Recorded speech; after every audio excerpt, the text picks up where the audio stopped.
recorded. Anything you say or share will be broadcast on the town's YouTube channel. Please act accordingly. If you'd like to record the meeting, which is your right, please first clear it through the chair. For you folks here in the audience, and let's see, I'd like to get a motion to approve the agenda. It'll be regular members and Carrie as an alternate. All in favor say aye. Aye. Any opposed? Who made the motion? I will. Val did. I thought you did. Okay, on Val's motion, all in favor say aye. Aye. Okay, carries unanimously. Mr. Chair, just so you know, Joe is remote. Thank you. All right, let's see. We've got one recusal as an agent from consents. So it will be Angus, Val, myself, let's see, Joe, and Connie. Is there a motion? Motion to approve consent agenda. On your motion? Aye. Angus? Aye. Connie? Aye. Carrie? Aye. Joe? Aye. 1, 2, 3, 4, 5. Actually, Joe, I'm sorry, we didn't need you, but we will need you next. I don't feel neglected, thank you. Maybe. Okay, thanks. Consent with conditions, any recusals? No. Just for the sake of expediency, let's use the same board as consents. Is there a motion? Motion to approve consent. All in favor, say aye. Aye. Any opposed? Carries unanimously. Okay, we are now on to New Whale Street demo building. Motion to reconsider the failed motion from 6/10/2025. Boy, that's a mouthful. All right, just to get everybody up to speed, there was a motion to deny the demo that was 2 in favor, 2 opposed. The motion failed. 1 abstention. We motioned to hold until the beginning of June 17th meeting pending clarification of the vote on the motion with town council. That was a unanimous. Commissioners sitting, we ended up holding it until today for a couple of different reasons, not least of which was town council weighing in. Commissioners are myself, Commissioner Pohl, Commissioner Camp, Commissioner Oliver, and Commissioner McLeod, and the alternates, Patton and Paul. All right, what's the pleasure of the commission? We left this at a motion. Kathy, do we need actual motion to reconsider? Motion to reconsider, Is what yes. town council said? Yes. Okay. So I'd like to, just for the sake of consistency, have the same board sit. Yep. And when Ray comes back, we'll move it along to the next step in the process. Thank you, Abby, I appreciate it. Sorry, there's a, Hopefully it's the right strength. Extra strength, I love it. I'm sorry. That's Mr. fine. Chair, what did I miss? You missed that we are going to, the same board will be sitting, and we would like to get a motion to reconsider the failed motion. That will require a majority vote, and there was no instruction as to whether you needed to be in favor or opposed to the original vote. So I'm going to presume there is no instruction on that. So any member can make, again, a motion to reconsider the failed motion from 6/10/2025 pertaining to 10 New Whale Street. Is there someone who'll make that motion? I'll make that motion to reconsider. Okay, and it's the regular board. So on the motion, all in favor say aye. Aye. Any opposed? Okay, none, no dissent, carried unanimously. The next order of business is to make a determination on how we will proceed with the matter at hand, which is an application for a demolition of 10 New Whale Street. We can have discussion. I will hear from the applicant's agent. Since Arthur's standing there, he may have something he wants to say. Why don't we start with that? Well, I think, thank you very much, Mr. Chair. I think you have, in fact, heard all that there is in this case, and between what we've presented and what's in the record. Again, we would ask that you act upon this application. We have a building that is in very poor condition. We have demonstrated the public danger that exists from keeping it, and we've presented extensive materials monumenting the building and keeping it for the record in terms of future activity that may take place on that site, so that the style of this building can be taken into consideration in connection with any future development of the site. So basically, I would ask that you act upon this. I think we need to get this over with, frankly. Thank you, Arthur, appreciate it. I just want to confirm for the record, I'm in receipt of an email from the planning director with advice from town council that we would make a motion to reconsider the vote, if not already filed as a decision with the town clerk, which I presume is the case. We just did that motion to reconsider, and now we will, we can reconsider the failed motion, or we can, part of that reconsideration would be a different motion. So, question, Val, so there's no discussion? where we can proceed with Because discussion? we've gotten new information from a preservation architectural conservator Okay, that was sent to all of us. so would you like to comment on that? Well, I think it's important to have a healthy discussion. Yeah, no, I'm open to it. I I'm just- was, you know, of the mindset that it's futile, and having talked to the fire chief, is he a fire chief, Kevin? Myself, he's like, it needs to come down. And then looking at this letter, it seems like it's absolutely not too late. It's been done in the past, and while it will take time and money, it can absolutely be done. So I just felt like we should have a little bit more discussion before we vote. If We- everybody took the time to read that. Would you like to begin the discussion? That was a good beginning. Yeah. Yeah, no, is there anything you would like to add? I have to say, it's putting me in a place where I wasn't before, so I want to see how other people feel about it. Okay, thank you. Anyone else like to comment on it? With Mr. respect to it having a change to our perspective? So I agree with Val. I think reading that letter from an expert on, you know, conservation, preservation, gave, you know how I voted last time, but it's given me more feeling that we should be trying to save this. And we're saving the one on the corner on Washington, and to have two of them saved would really give that feeling of what we're trying to save is is the industrial part of our history. And it's a beautiful building. And it has a lot of wonderful details. And if that could be restored, I think we would be the better for it. Okay, thank you. Angus? I pretty much agree with Abby and Val. I made the motion before, so, I mean, there isn't a surprise of where I stand, but this reaffirms my belief that this building is restorable. I do have another question. Sure. I want to know who this person is and how they came to be to us. Okay. I don't even know where the letter is. Here, And, okay, so, and then I want to clarify, I just want to be clear that I'll be asking a question based upon Angus's comments, saying he agreed with Val, but I didn't hear Val and Abby, I didn't hear Val state a conclusion. I didn't. On the outcome of her determination. So if he was stating that he agrees with you, that we should have additional discussion, which isn't what I got from that. I just wanted to clarify the record. thank you. Okay, no, Would it help for me to clarify? it would be great. So what Val said was that there was new information that had made her see this in a different light. And I believe that insight is about preserving rather than letting this be demolished. And so that part I agree with. And the part that Abby wants to see it be preserved, I agree with as well.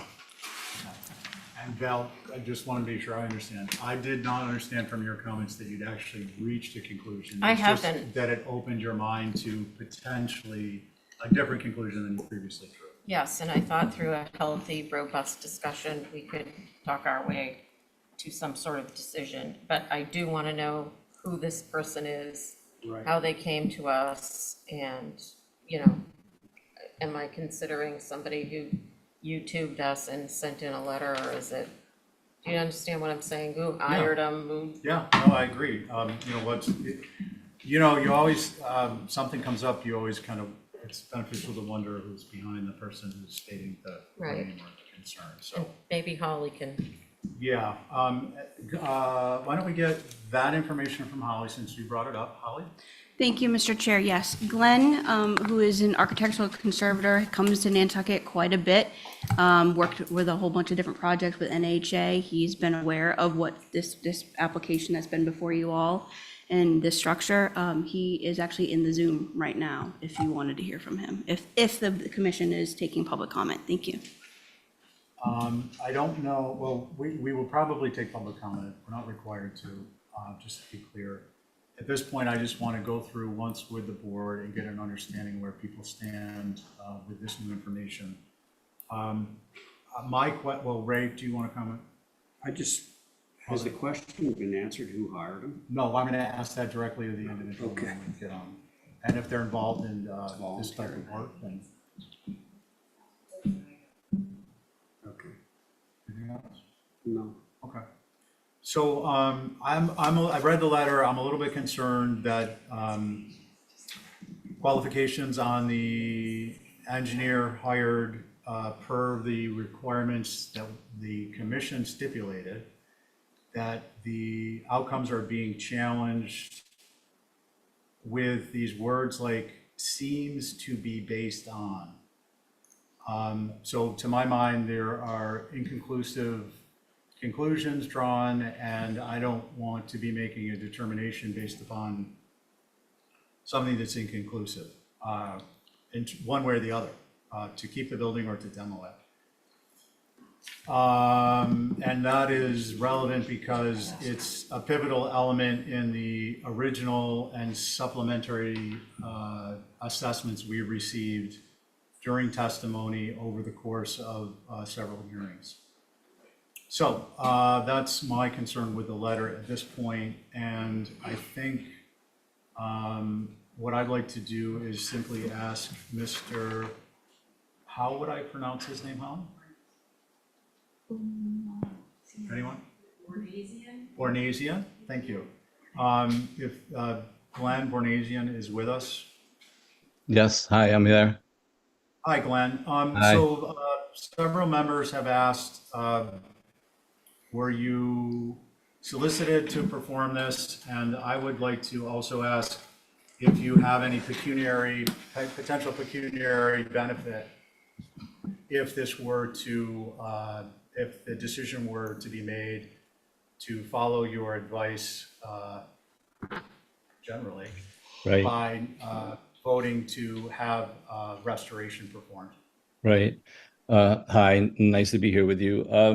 No one hired me. As Holly said, I've been coming to the island since the early 80s, was working for the Nantucket Historical Association for a number of years then, was involved with Preservation Institute Nantucket, and over the last, I don't know, 5 or 6 years doing projects with the Nantucket Historical Association. So I have a long interest in Nantucket. I feel like I owe Nantucket a lot, and so I'm try to keep aware of what's going on. So as you can see, I dedicated my career to the conservation and stabilization of historic structures in a feasible way, in a rational way, as we do design build. But so when I saw that this was being up for demolition, I looked into it more. I saw the reports online, and I wrote the letter that I wrote based on experience. And no, I have no relationship with anyone that would bring me any project or money as a result of writing that letter or being here with you today. Okay, yeah, and I'm not, this isn't a cross-examination, but we're just trying to understand potential information. Along those lines, you mentioned that you have been following this closely, to paraphrase, and it's been of interest to you for a variety of reasons, but I'm curious why the letter was received yesterday, if that's the case. Excuse me. Glenn, can you address that, please? Why it was received yesterday? Because I saw that it was It's coming dated, up, yeah. because I saw that it was coming up for a meeting today, and I wanted to make sure you had it. Okay, thank you. Sure, Okay, sure.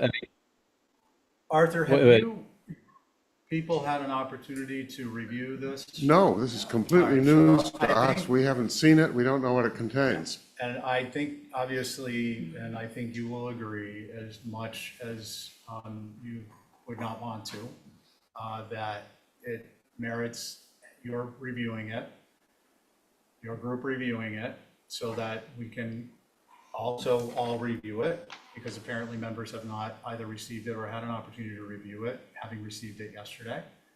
And we would reconvene at your earliest next convenience, and we would resolve this application. Could I make one more? I mean, we, Oh, sorry. Glenn, no, we're going to hold off now. We're moving through, this is, I just want to say this is information that would have been beneficial to have. Look, better late than never, I suppose, but this is information that would have been, could have been processed timely and thoroughly several weeks ago, if not months ago. Okay. At this point, we're making a determination as a courtesy to the applicant and the applicant's agent on their proceeding at the next meeting. Arthur? no, we would like to have you proceed and act upon this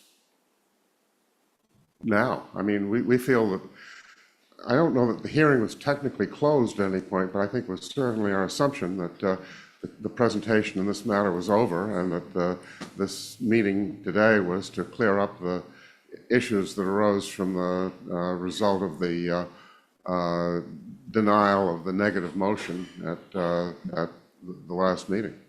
Okay. All right. So I'm going to poll my members and see how we want to proceed. Could I just say Abby? something? Just say that this is so important. If we decide to demolish it, it's gone. That's it. That's If- typically what if- happens if- when you demolish a building. Yes. So gone. if we want to preserve the history of this Okay, building. I don't want to be No, lying. no, I'm just saying that therefore, The question on the table is, would you like to continue the application for another week? yes. May I speak on I behalf think- of I think National it would, okay. I need to, look, for the benefit of everyone, you will be able to speak, and I will, since you're standing here and you've come here, I will allow it now as the chair. But the next step is to determine whether we want to proceed or not. If we don't have a majority who want to proceed, then there's no sense in actually taking a vote at this point.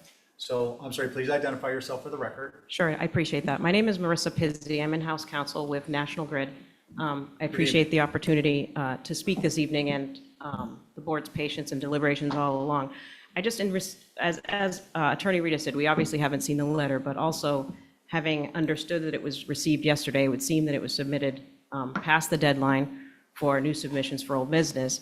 Also, I think as the board recalls, we did submit a second report from a company or firm that was on the Preservation Massachusetts list, which was per the requirements of this board.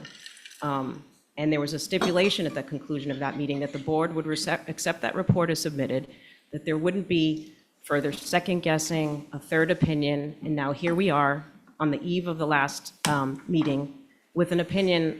Quite frankly, I'm not sure I understand the qualifications of this gentleman. He doesn't seem to meet the board's own qualifications of being on the Preservation Massachusetts list. I frankly think that it should not be received as a valid opinion, expert opinion. And I would ask, along with Attorney Reed, that the board vote this evening, and that this letter not be accepted as part of the record. Thank you, Marissa. And I just want to clarify for the record, I'm sitting here as you're providing testimony about the shaking my head yes, nodding my head yes, with respect to your recounting the events of the initial report being reviewed a couple of times, and then the subsequent action by the commission, and our accepting qualification that we would not be looking for yet more, we would settle for the results we received from a qualified person from the list source that we provided you to provide a second evaluation. So that was what I was nodding my head yes to. Val, on proceeding with making a determination tonight.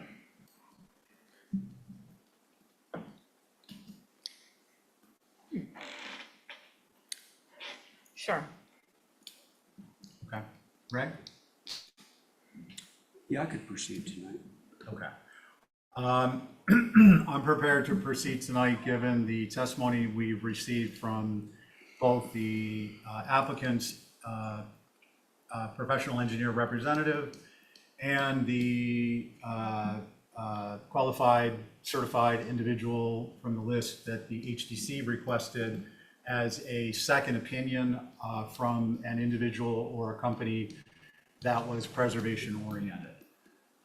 I am also prepared to proceed based on not only those two reports, but other testimony and information that's been provided, my knowledge of construction, the efficacy of full restoration of a structure where you basically would have to replace nearly every brick in order for it to be worthwhile, because if you do not, and the brick many of the bricks, if not all the bricks, the integrity of those bricks are already in question by virtue of the fact that they're literally falling apart, we are going to end up with a restoration effort, and it would be in essence in place brick by brick demolition and replacement. So based on those reasons and various others that I'm not going to get into this evening for the sake of brevity, I'm prepared to proceed. What would we like to do? I'm sorry, please stand up to the mic. We're going to take one comment, a limited comment. 1 minute. 1 minute. Kathy, Good afternoon. set the timer, please. Can you hear me? Yep. My name is Amy Cohane, and my husband and I live at 76 Union Street. We care deeply about the character and preservation of the island's architectural heritage. On June 15th, I submitted a letter urging you to deny the application to demolish this building. As Mary Bergman of the Nantucket Preservation Trust noted in her October 2024 letter, this building is a contributing structure to the Nantucket National Historic Landmark District. Today, I respectfully urge you to give full weight to the expert assessment of Glenn Bornasian, because he's a leading authority in the stabilization of historic buildings. So he's not a YouTube guy. He's worked on landmarks such as Grand Central Terminal and the US Capitol. And he believes that it should be stabilized and restored. Thank you for the opportunity to speak. Please do not let the owner's prolonged neglect justify the irreversible loss of a structure that contributes meaningfully to the historic fabric of Nantucket. Thank you. Thank you, Amy. Okay, we've had testimony, some of that being repetitive, but in any event, what would we like to do? We've had a motion, obviously we understand we had a motion that failed by virtue of lacking majority. Val? I have another question. Yep. So we're all here because there's been a gross amount of neglect. And we frequently get put in these positions, and what I would like to understand, because I'm not hearing it in any way, shape, or form, when there's a neglect situation and it's reported, there is supposed to be a fine associated with that. And the fine is to, I think, prompt people along to try and get on the move and preserve something. For me, assessing whether this building should be demolished or not is one thing, but to just walk away with a, yes, you can demolish, and there is no recourse whatsoever, I'm struggling with. Ray? Can I ask a question that relates to that? I have another question. How long have you folks owned the building? Through the chair, how long have you folks owned that building? How long, what? Have you owned the building? How long is that, the iterations of the power? company? National Grid came in, what year? 2001. At that time, there was actually a demo application that had been approved for the building a year or two before. And since then, it was not actually demolished when the permit was there, but, I think there was the assumption that it would be able to be demolished at any time. Meanwhile, it was being used for storage. May I ask a related question? Please. Of the applicants. Okay, so if you owned it in 2001 and you applied for a demo, or somebody applied for a demo prior to that, 2 years prior? Is that right? Was the building in bad condition then? Okay, so it didn't immediately turn bad under your ownership? Like most, my question is, like most buildings on Nantucket, they don't fall into disrepair over a period of a year or two. They fall into disrepair over a period of maybe 100 years. And they do it, incrementally, correct? Well, in 1998, the pictures that are in the file that I refiled twice now, the pictures show you from the 1998 HCC hearings, the building was very similarly in disrepair. The minute they built it, from the older pictures, it was becoming in disrepair in the 30s, in the 40s, and the 50s. Thanks. I get it. The point I was trying to make is, if somebody buys an old building that, the roof is caving in and they've owned it for a year, they're not automatically responsible for 100% of the building's demise, in my opinion. I mean, it's just something that happens over the years. If you have a series of 20 owners, spread it equally among the 20 owners. Okay, and then to Val's question, Abby, I will go to you first and then I'll answer Val's question. Okay, thank you. Just wondering, one question I'm not sure how to ask, but the other one is, why couldn't this be restored to a minimum and just left there like a ruin? We've got, Athens, Rome, they have ruins, and this is part of our history. Why wouldn't we want to save at least part of it and just, make it as preserved as possible and just keep it there? And whatever happens around it has to deal with it, but at least we've saved it. Okay, thank you. Let's see. Val, you had asked about the demolition and the consequences. Basically, what we refer to as demolition by neglect. There is a provision within the town bylaw that provides that a citizen or any other person can complain, and that a process is undertaken that results in notification to the property owner that is directed to cure the issue, which triggers, and Kathy, correct me if I'm materially wrong, action in front of not superior court, in front of district court. And whomever is in the seat of power at that point at the court will hear the evidence and make a determination. That's number one.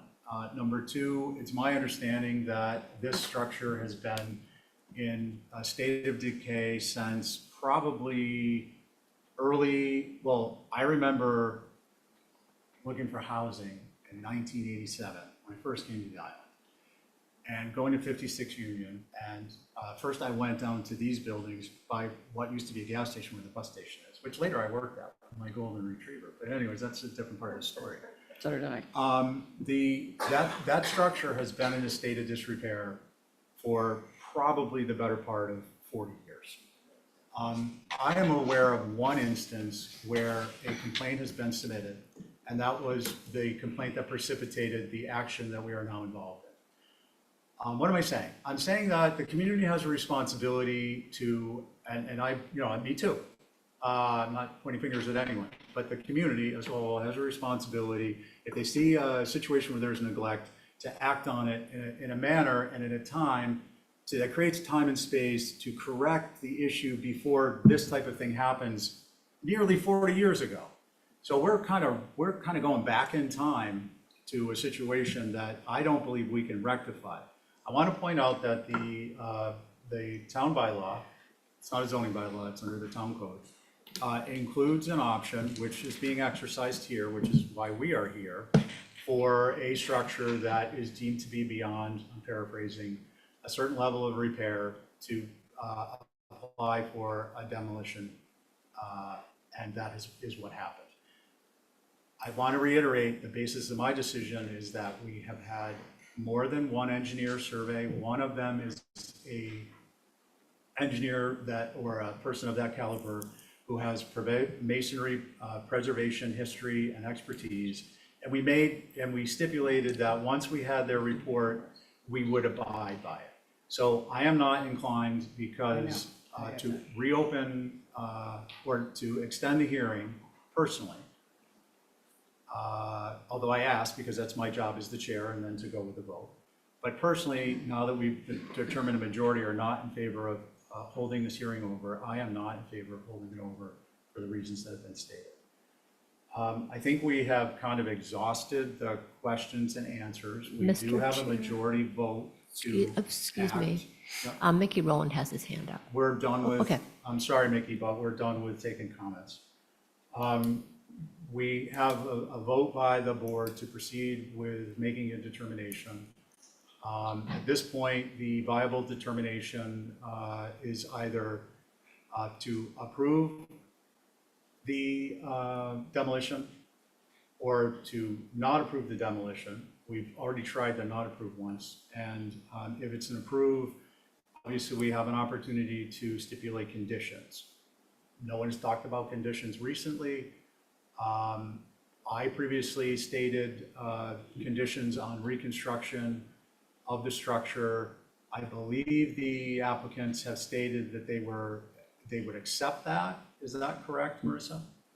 What do you mean by reconstruction? Linda, please, I did not address you and you're out of order. I'm the one who You're out put of the order. application in, so Linda. I'm the representative. Linda Williams, So I'm asking the question. please step away from the mic.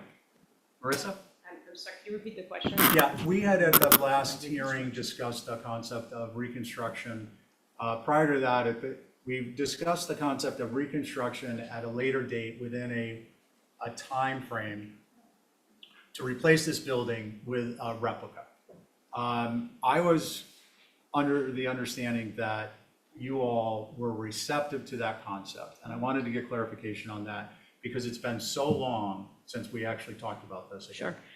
I think what we're receptive to and understand is that any further development on the site, whenever that might be, would come back before this board for, obviously for consideration, would need to be approved, and the board would have the ability and have the jurisdiction over any future construction on the lot. And we've preserved, correct, and pick up the details and use the scan that we have submitted as a guidepost to making sure that anything that does go there will resemble the structure and the character of the existing structure.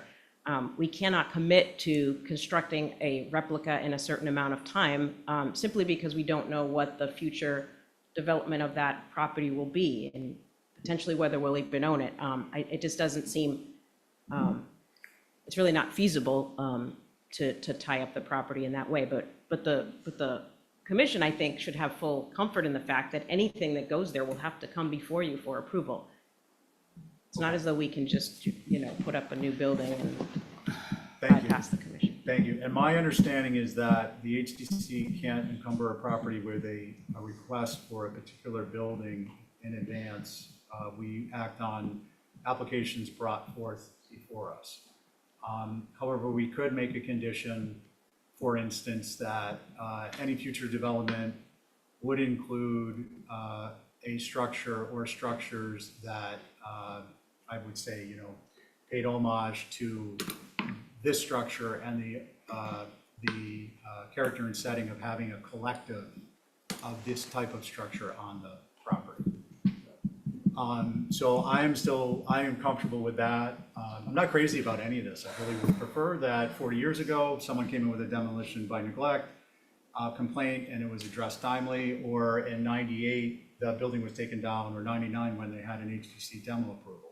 But here we are, and we need to move on this one way or the other, so I'm going to ask someone to please make a motion. Can I please make a comment? Yes, briefly. So the last meeting that this came up was our first opportunity to discuss as a commission the findings of the second engineer that was brought. They weren't represented at the meeting. I had a question that wasn't answered at the meeting. And if those are the only two sources that we're going to use for our decision, I feel like it's premature for us to make a decision about this without hearing from that second engineer. At no point in the report from the second engineer did he say this building could not be rehabilitated. He discussed each part of how it would be, this part or that part would be fixed, but through the whole report, there are 16 parts to this application, and all of them are, it looks like from the applicant. I can't even find the report from the second engineer. So anyway, that's my comment. Thank you. Thank you, Angus. I just want to be clear, Angus is correct in that we were presented information. The tail end of that is we discussed that information sufficiently so that as a commission voted to move on to a vote. As we know that that vote failed on a more or less a procedural matter, which was understanding outcomes of for, against, and abstention. So we're all clear that an abstention is, Kathy, abstention does not? Excuse me, abstention is not a vote at all. Correct. So it's almost as if you're not there. Exactly. We're So if clear you're on going- that. I wanted to make sure we use the words that town council had provided. If you, Go ahead. if you want to abstain, you need to abstain before the vote. Yes. Actually, before the discussion. No. You recuse before a vote. Yes. You abstain while the vote is being taken. That's correct.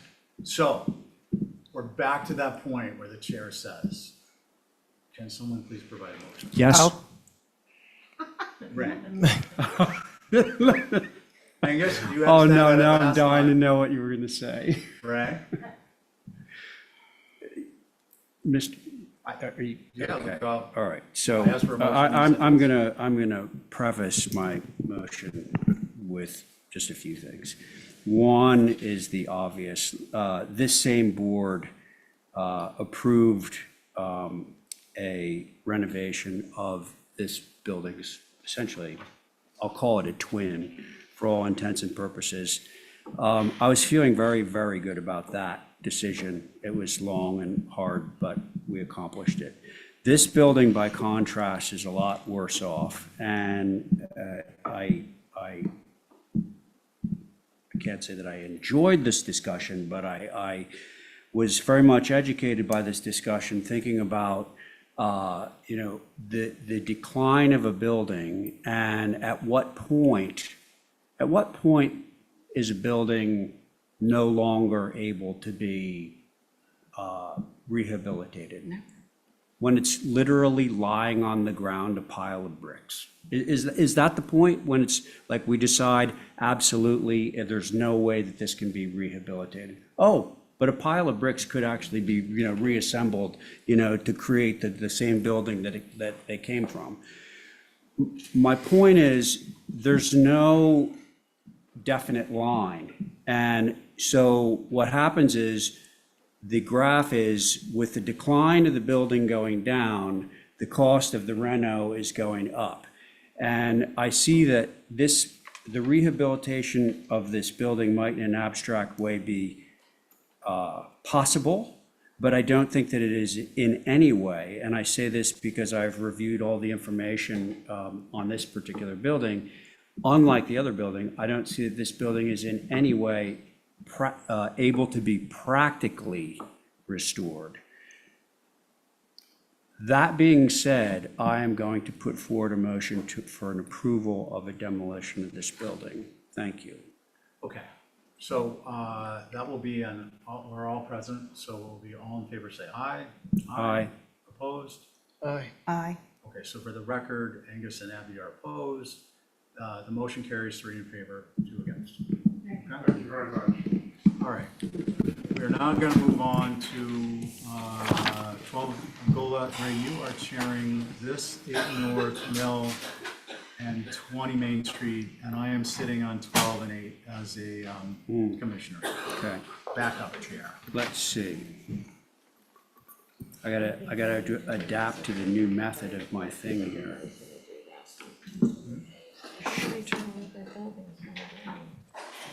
We need to just start just submitting.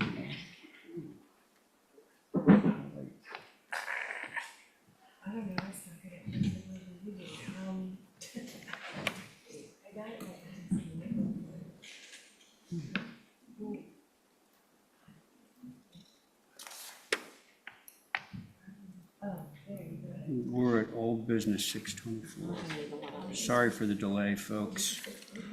I'm a Luddite. Thank you.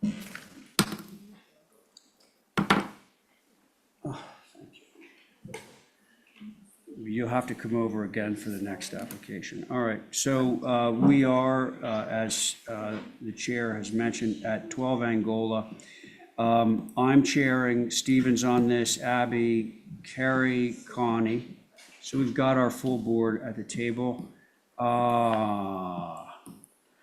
Who's repping this? Mr. Chair, Katie Mitchell is repping, and she is online. I think she's ready to I'm talk. here. Can you hear me? Katie? Do you want to share? You know, we're realizing that if an applicant is able to screen share, it saves us a heck of a lot of time. Are you able to do that? Is this you? Oh, God, I don't know how to do that. What? I don't know how to screen share. Okay, well, just asking.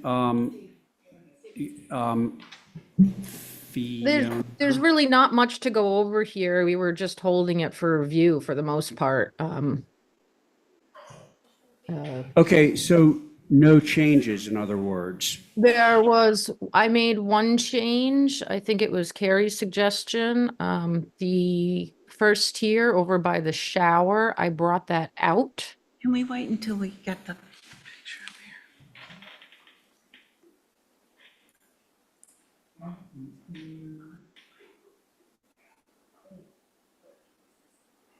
Do you, are you on this? Where do you guys want to look at first? Mike, can you pick it up?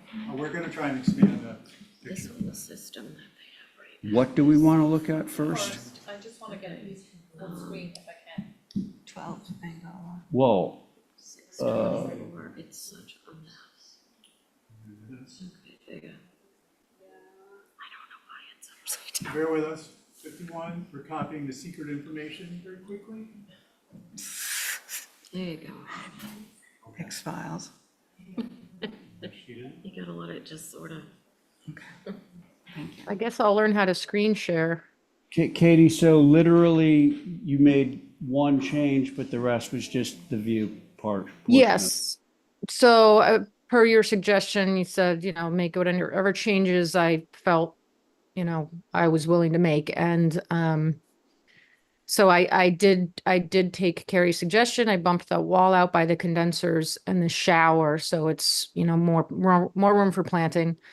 And then we had, Dan Malloy went and staked the walls on both properties and marked the top of wall. And the contractor on 12 Angola put up some stakes to mark the height of the house, which is technically the same as Robert's. So if you can kind of slide that over, use your imagination. But they did put some height stakes in and some like temporary fencing.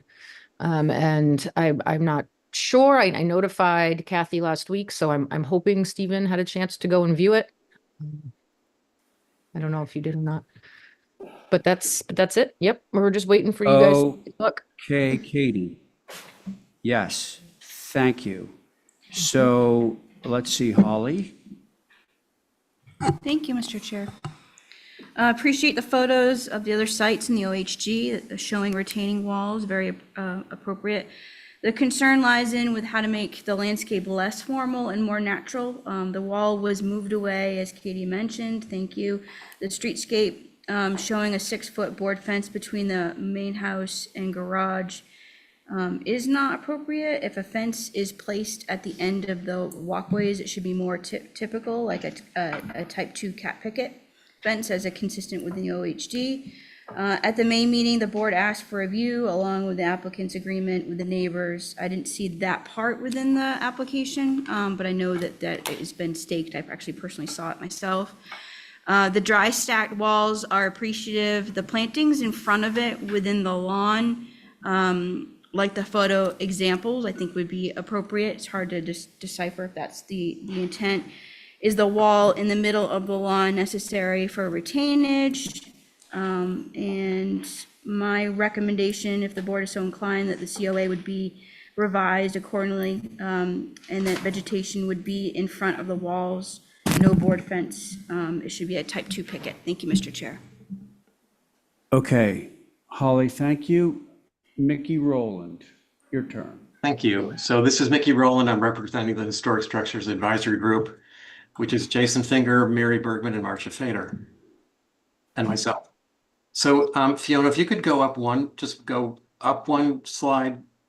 There you go. And if you can zoom in on that as best you can in the middle to that section through the hedge. They're showing some sight lines, a man at the street, and a gate within the hedge. So Mickey, this is the drawing you're referring to, right? That is the drawing. You see the man, you see his sight lines, the red dotted lines. They're using the hedge to show that his sight line goes above, and you can't really see it at the moment, but it's over to the left. The second retaining wall, stone wall. So I guess my point at the moment is that the hedge is not where the gate is. So that, you'll be looking between the hedges wherever there's a gate. It's a much lower obstacle to look over. So you're going to be seeing part of this second retaining wall. What hedge? I'm sorry.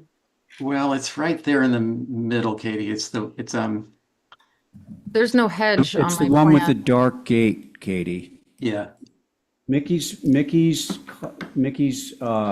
observation is that where the hedge is, where you're showing the dotted line, will be lower if you're looking over the fence, which is obviously lower than the hedge. But there is no hedge, so Well, I'm looking at something that looks like the side of a hedge. there's no, that's just wall. This is on Joe's plan? Okay, hang on. Katie, sorry. Mickey, you want to just finish up your comments? Sure. Yeah, and that's fine. So my point is that it appears just by this graphic that you're going to be seeing the top of the second retaining wall. And there's always been this option of sliding the lower wall further into the property, probably only a couple of feet. And that would probably eliminate, just by resloping the grade of the bank, probably eliminate entirely the need to have the second retaining wall. And that's really our biggest point. Thank you. Okay, Mickey, thank you. Let's see. Is there anyone in the audience who wants to speak on this application? I got this feeling.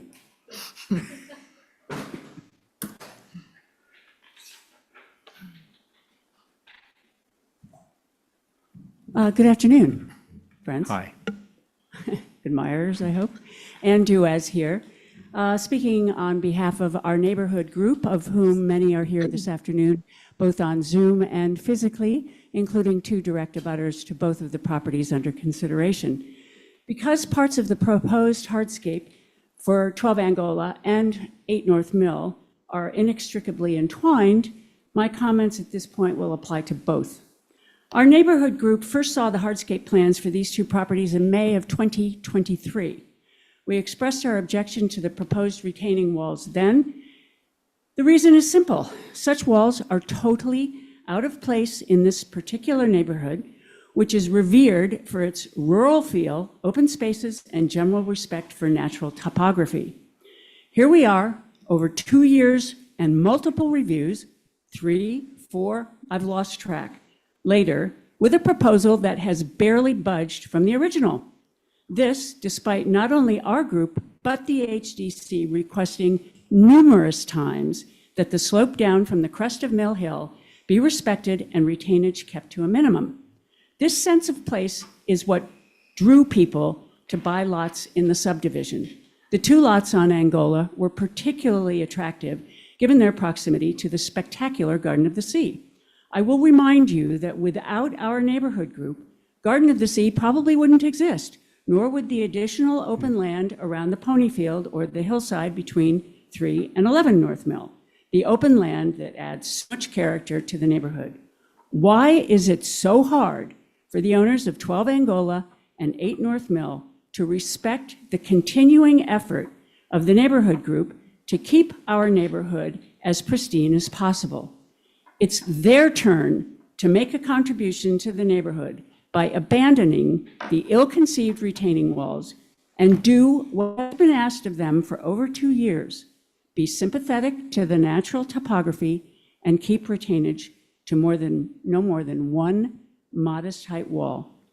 Thank you. My neighbors have specific points to make. Okay, thanks, Ann.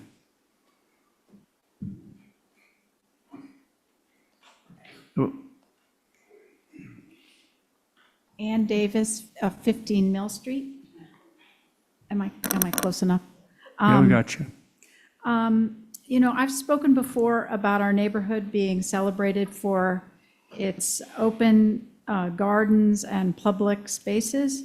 And I just want to speak about that board fence. To essentially wall off this view with a 6-foot fence is not consistent with the neighborhood's rural and open character. The 6-foot fence will make the house and the garage appear as one sort of large, enormous block mass. And in early reviews, you commissioners were adamant that the two be separated, the garage and the house. And to put a fence there between the two, it doesn't really make sense.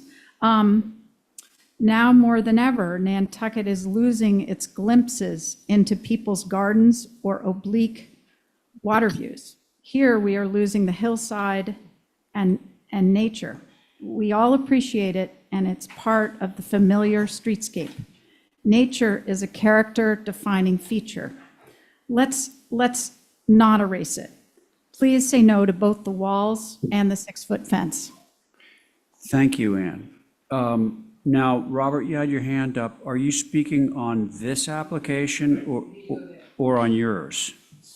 We have 2. Are you I'm going to speaking? speak on my, the direct abutter to my neighbor. Okay, George so you are Petrie. speaking on this application. Correct. All right, so we're just going to get a diversity of opinions here. I'd like to because I'm just coming back to you guys. start by, first of all, I'm excited to be in this neighborhood despite all the things that have been thrown at me. I'm in support of the walls. This property was bought, it was cut by the owner, not by us. So this is not the natural slope of this terrain.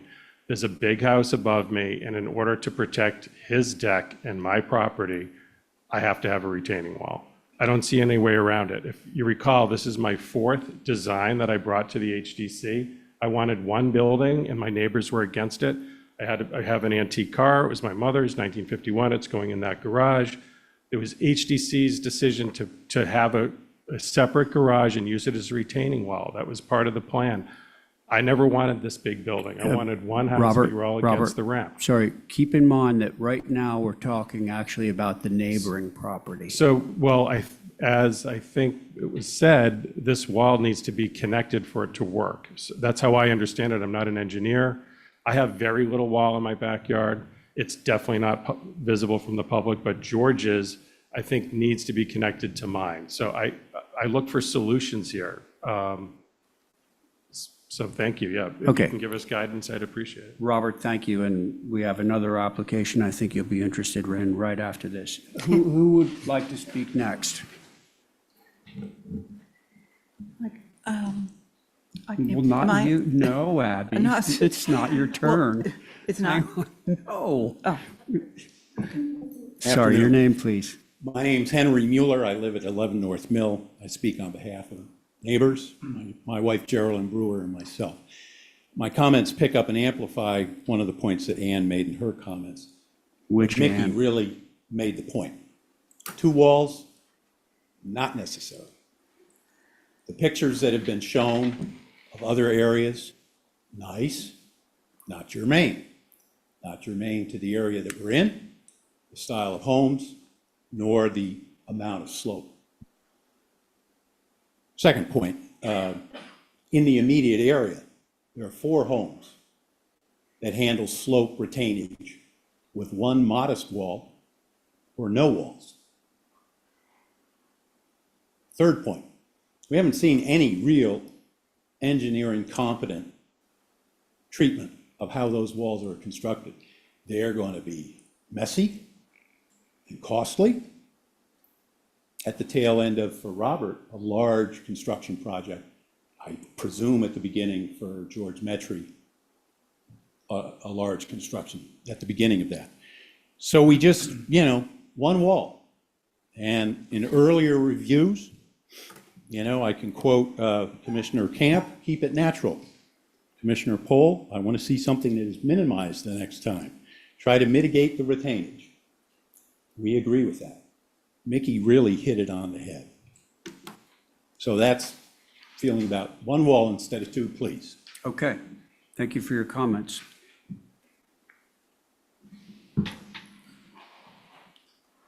Hey, I'm Park, 9 Angola. I don't like doing this, but I would like to reiterate what Henry has said, what Mickey has said.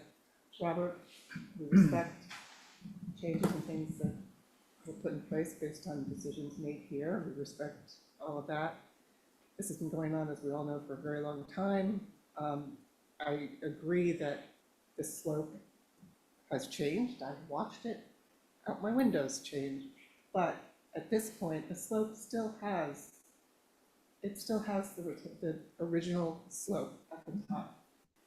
The putting up on Saturday of the black netting and the heights and everything else to show that it will not be visible from Angola, yes, will be blocked by some of the homes, but there still will be visibility. If you're walking down Angola and you look up, and if you're coming, there will be spots that it will be seen.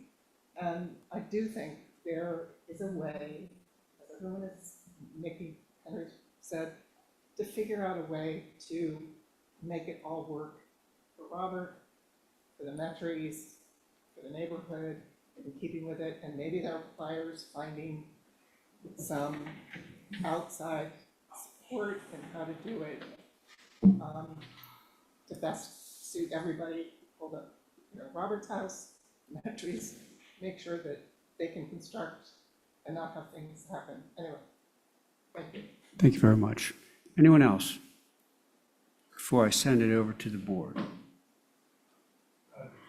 Can I just ask if the board got a chance to view it after they had us stake the 2 sections of wall? Correct. And I didn't know if I missed that. Sorry, if you had a chance to look at it. Yeah. Okay, great.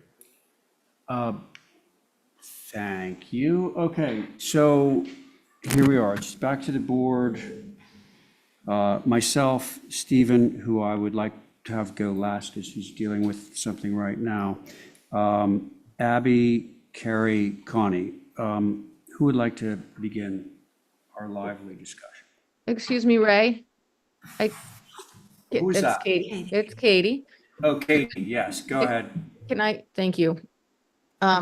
It sounds like, I don't know, I didn't hear your response. Did you, Stephen, have a chance to go view? Yeah. Okay. Was the temporary fence up when you went to view it? Yes. Okay. There was a little confusion as to how Dan staked the walls, so I want to make sure everybody understands. He staked the location of the 2 tiers.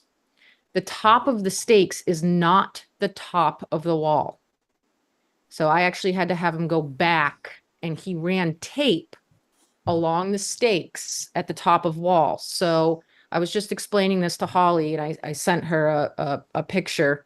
So the top of the wall of the 2nd tier is actually very low down where the stake is. Holly, would you be able to clarify what I'm Yeah. You can't talking share. about? Hmm?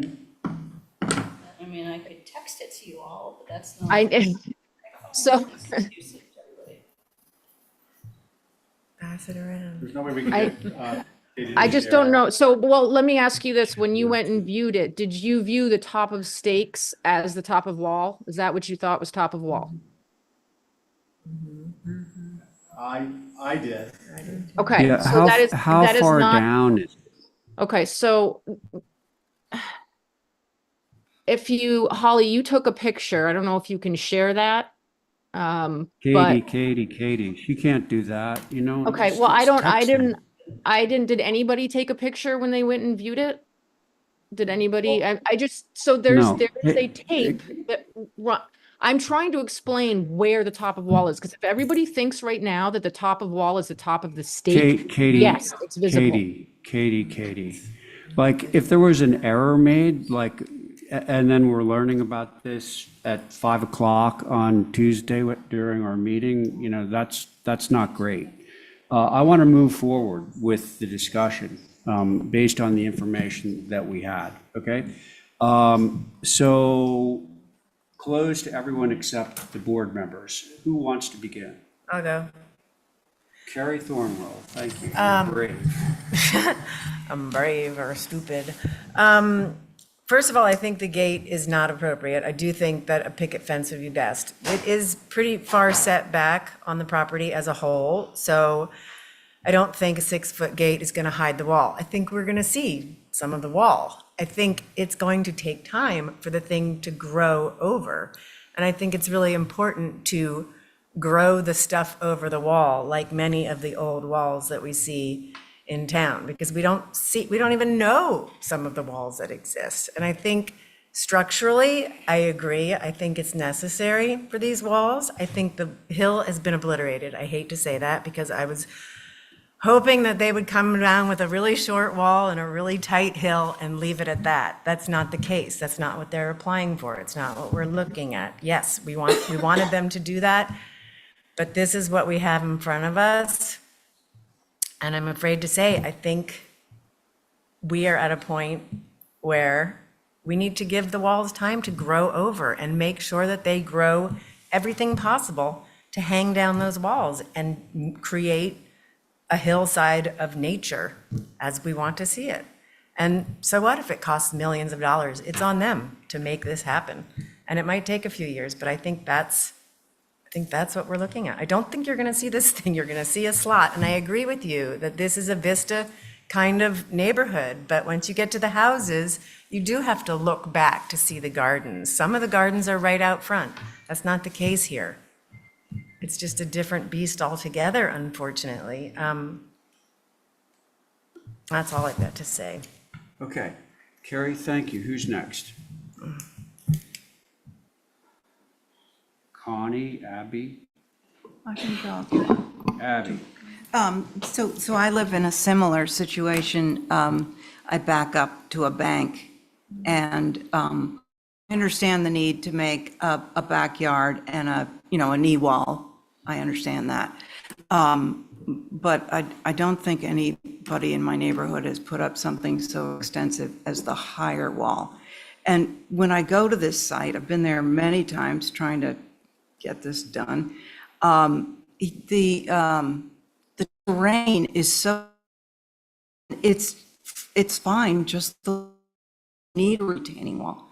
My wall behind my house is so steep, I can't even grow a plant on it. I have to either put something at the top of the wall, but Not the wall is so steep, the grade is so steep. my grade is so steep. The grade at this site is not that steep. And it looks natural, and it looks like the rest of the neighborhood that you can see from until the houses on Angola. So I don't really think you need this second retaining wall.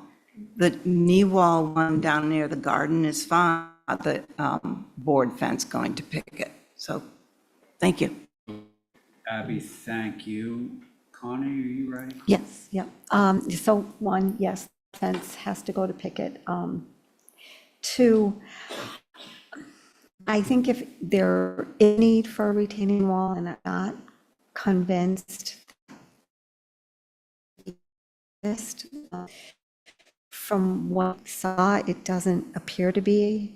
And I do agree that we need to, make sure that we plant, but maybe, will the plants be able for it? Like what Abby just said, that nothing will, I can see the wall, but the second wall, I'm not sure that if there is a need, it needs to be modest, and I don't see it happening. Thank you. Connie, thank you. I'm just going to clarify one thing. The whole thing about things not growing had to do with the slope Right, yeah. behind Abby's house, Yes, which is yes, like it's this. up like that. So that point was, that it's not that it wouldn't grow down over the wall, but it just won't grow on something Right. that just Yeah. by way of clarification. Yes, and it does need to have Thank you, vegetation. Connie. Stephen? Thank you, Mr. Chair. So my concern at this point, given the testimony to date, knowing the site, having viewed the site, so on and so forth, is I want to be able to control, is when I say I, that as a member of the Nantucket Historic District Commission, because this certainly is what I want to do on a Sunday, would like to be able to control the height of the privet. So I would suggest, and also the fencing. I want to see the retaining walls in place. And from there, I want to be able, myself and on the benefit of the community, have the commission make a determination of the height of any fence and the height of any privet and what height it'll be maintained at. And the reason I say that is there are instances where, especially in close proximity to streets and so on and so forth, what we do is we start to unintentionally create alleyways more akin to the relatively wide open urban space of Sconset, Main Street in Sconset. But there, the tall privet are, a minimum of 20 feet from the street, sometimes more like 30 or 40. The homes are of a grand scale. They're far enough back that you can still see them. I don't know. I think character and setting is going to be dictated by the elements that are closest to the street. I want to please reserve the right and the responsibility for the HTC to review and weigh in on those before those are installed. Thank you, Mr. Chair.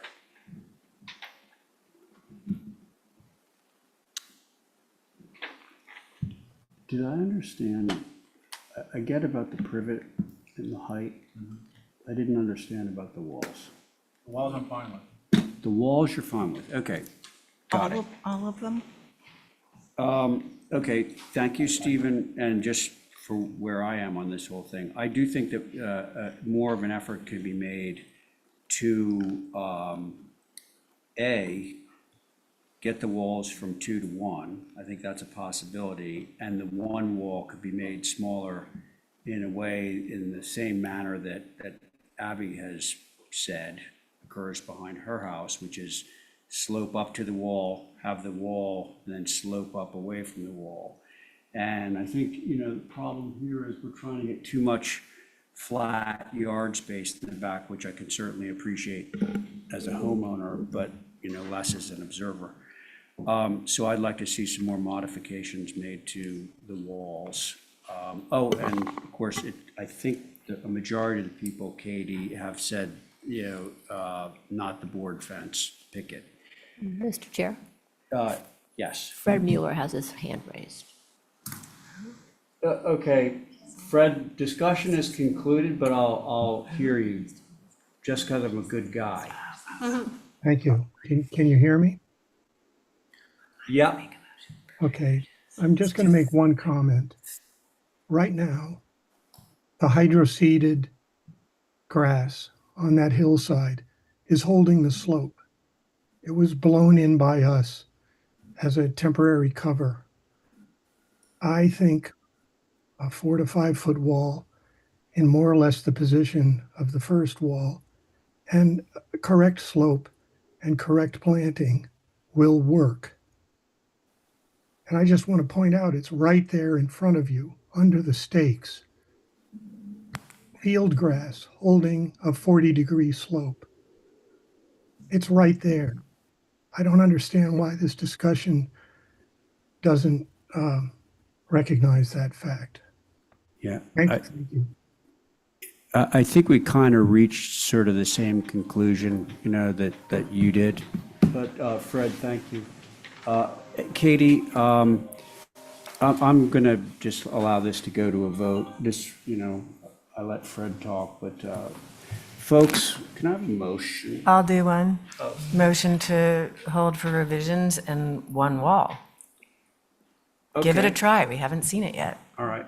Well, I think most people would enjoy seeing one wall. That'd be great. Okay, so that is the motion on the table, and I think we're all present. Yes, we are. So all those in favor, say aye. Aye. Aye. Any opposed? No, carries. Okay, now on to our next port of call, 8 North Mill. This one, we've lost our dear friend. So we're down to a 4-person board, myself, Stephen, Abby, Carrie.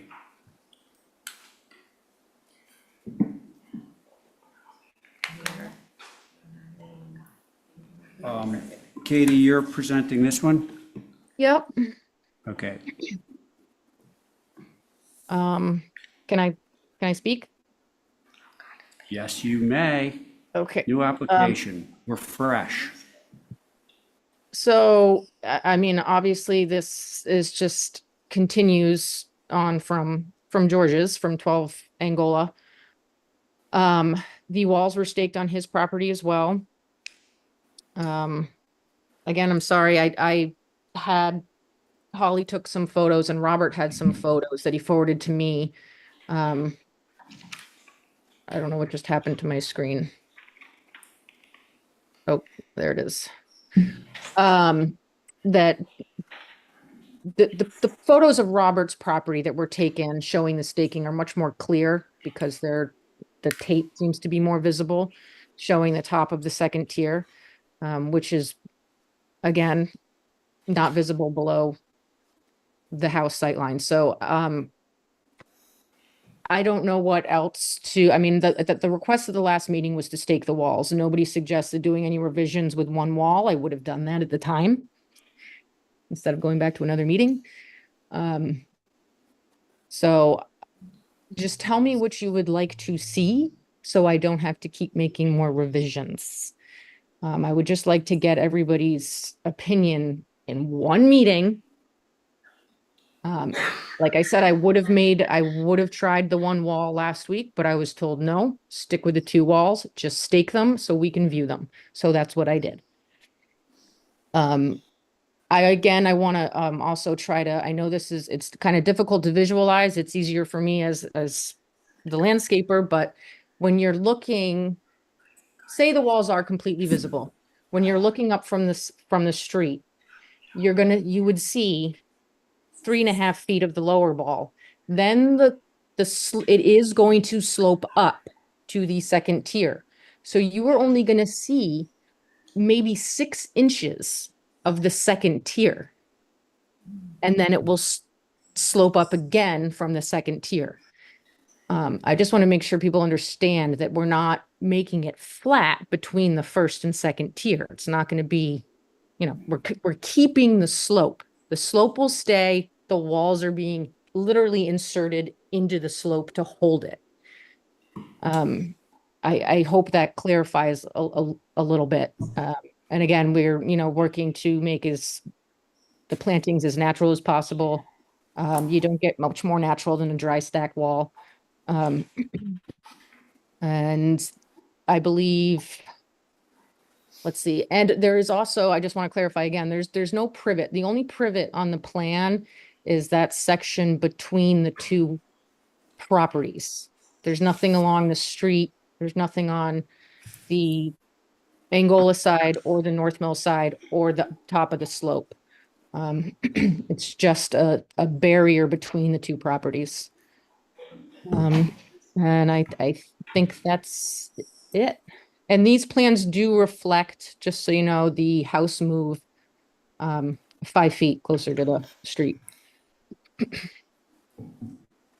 And I think that's it. Okay.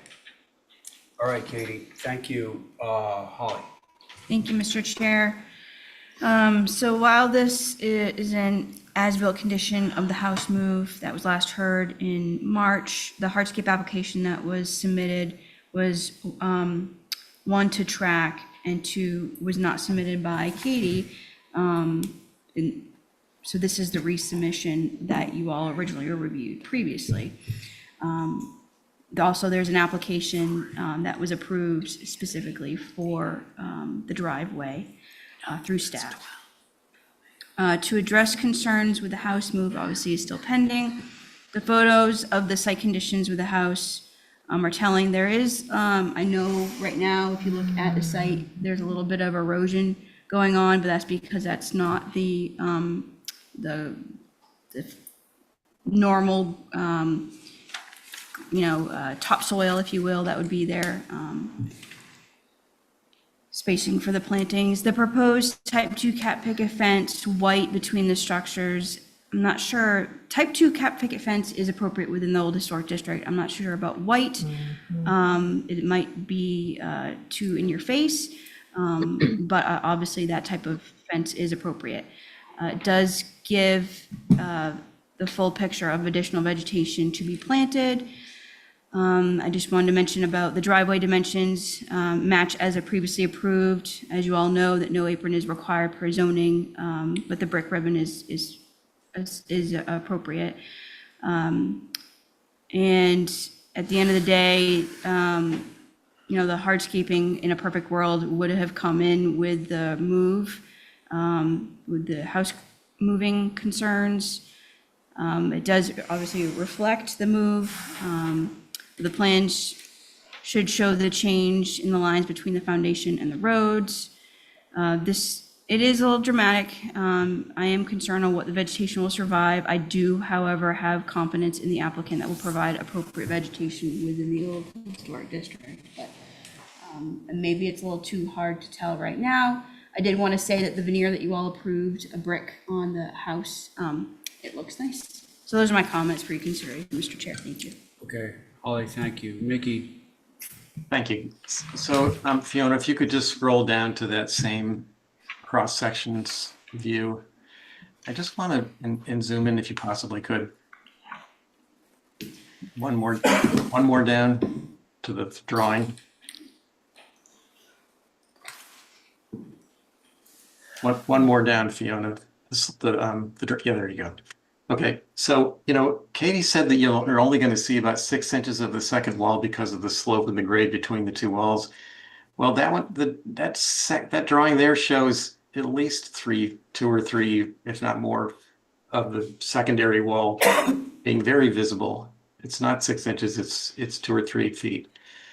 And to be honest, I would think that this application really should track with following the one on 12. Any decision that's made regarding that is going to affect this one. So same arguments, same discussion. Let's do them together. Thank you. Mickey, thank you. Okay, so you guys want to speak again, right? Excuse me, sorry. I should again thank Mickey. I think the wall solution should be uniform for 8 North Mill and 12 Angola. I just don't think the illogic of 2 different solutions is hard to argue in favor of. Let's put it that way. We are, I say we, the neighbors, were a bit confused on which application are we really dealing with. The 5-foot forward move, to our knowledge, has it really been approved? Where are we on that? Landscape, hardscape, so we're a little bit confused on those points. We have some thoughts on planting on the corner of North Mill and Angola. We have some thoughts on fencing to mimic or actually duplicate the fencing that surrounds the Garden of the Sea that we think would provide some nice echoing and some nice sort of consistency within the area for fencing around Angola, excuse me, around 8 North Mill. So those are some of the comments, but the wall issue, to me, it's essentially, it's a common wall. The logic of trying to retain and manage slope is essentially common. I acknowledge the difference of Mr. Sarkeesian's garage over in that one area. So I think the wall solution really should be employed for both. I think that's what I've got to say. Thank you. Okay, thank you. Anyone else? I'll do Ann and then you, okay, Robert? Sorry, and you as again. I would be a little bit stronger than Henry to say, what application is the appropriate one to be discussing the hardscape, the landscaping along Angola? Because the Move House 5 foot is subsequent to this application, and there was an hour and 25 minutes of discussion about what could be planted on the now only 5 foot strip between Angola and the house, because it sits on a sewer line.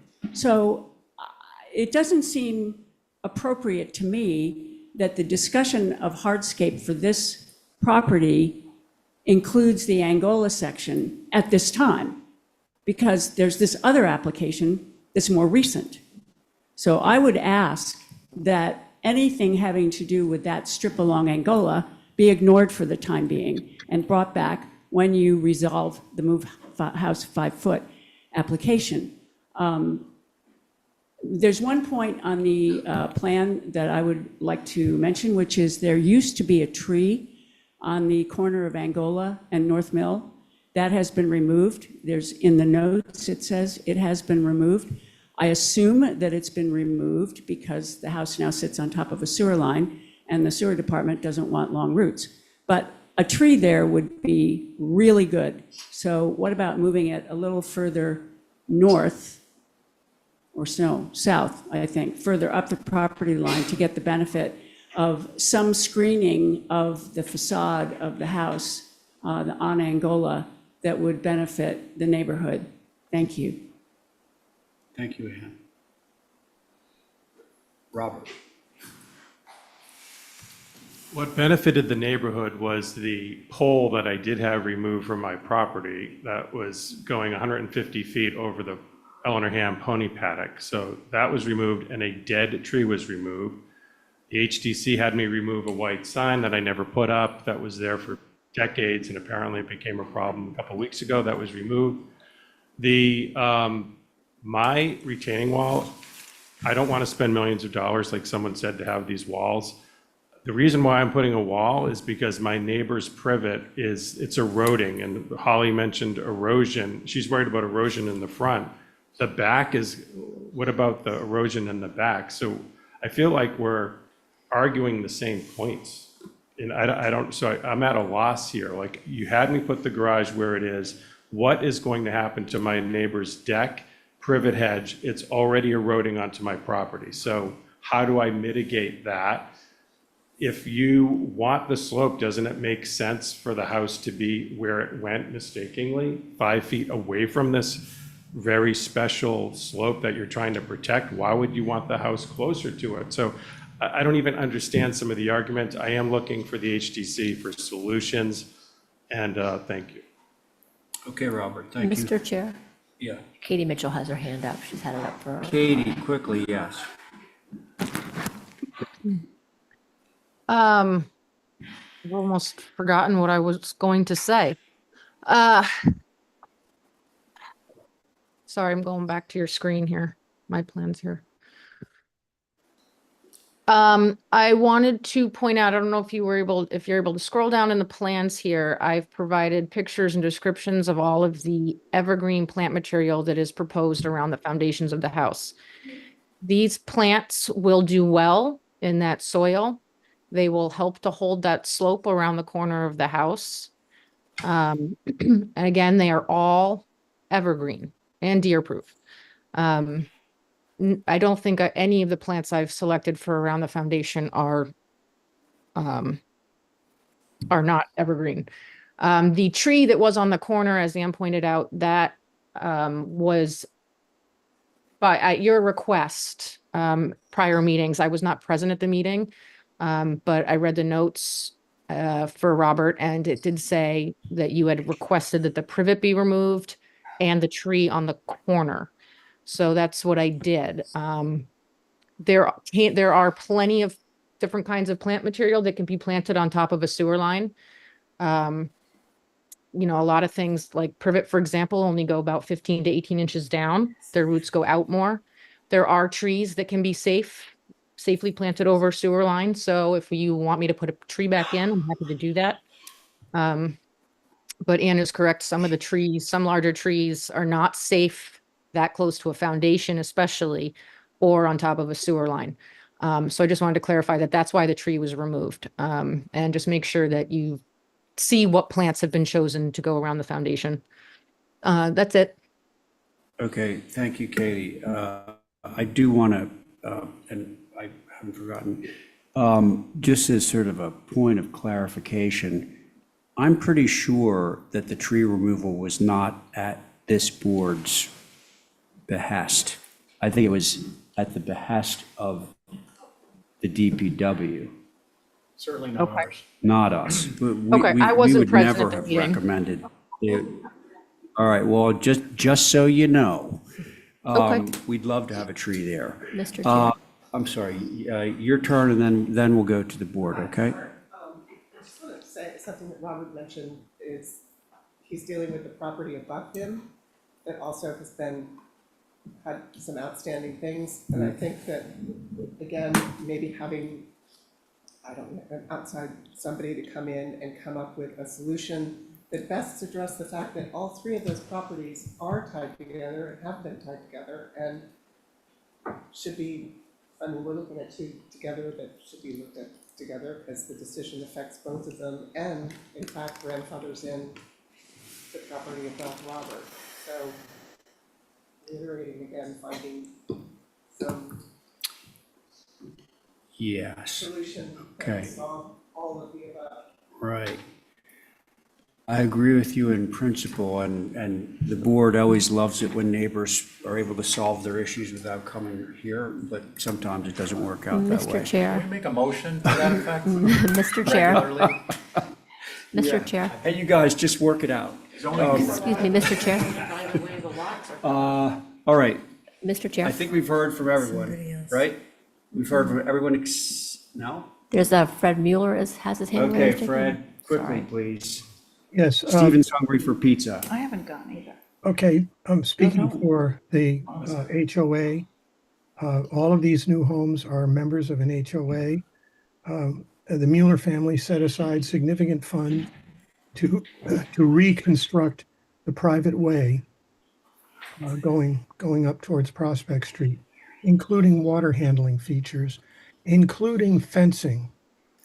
Our idea is to mimic the fencing of the Garden by the Sea. I've heard discussion before or comments before that it would be good to surround 12 Angola with fencing along Angola, but to my mind, that fence wraps around Robert's new house, continues for some distance, maybe leaves a gap for his front door.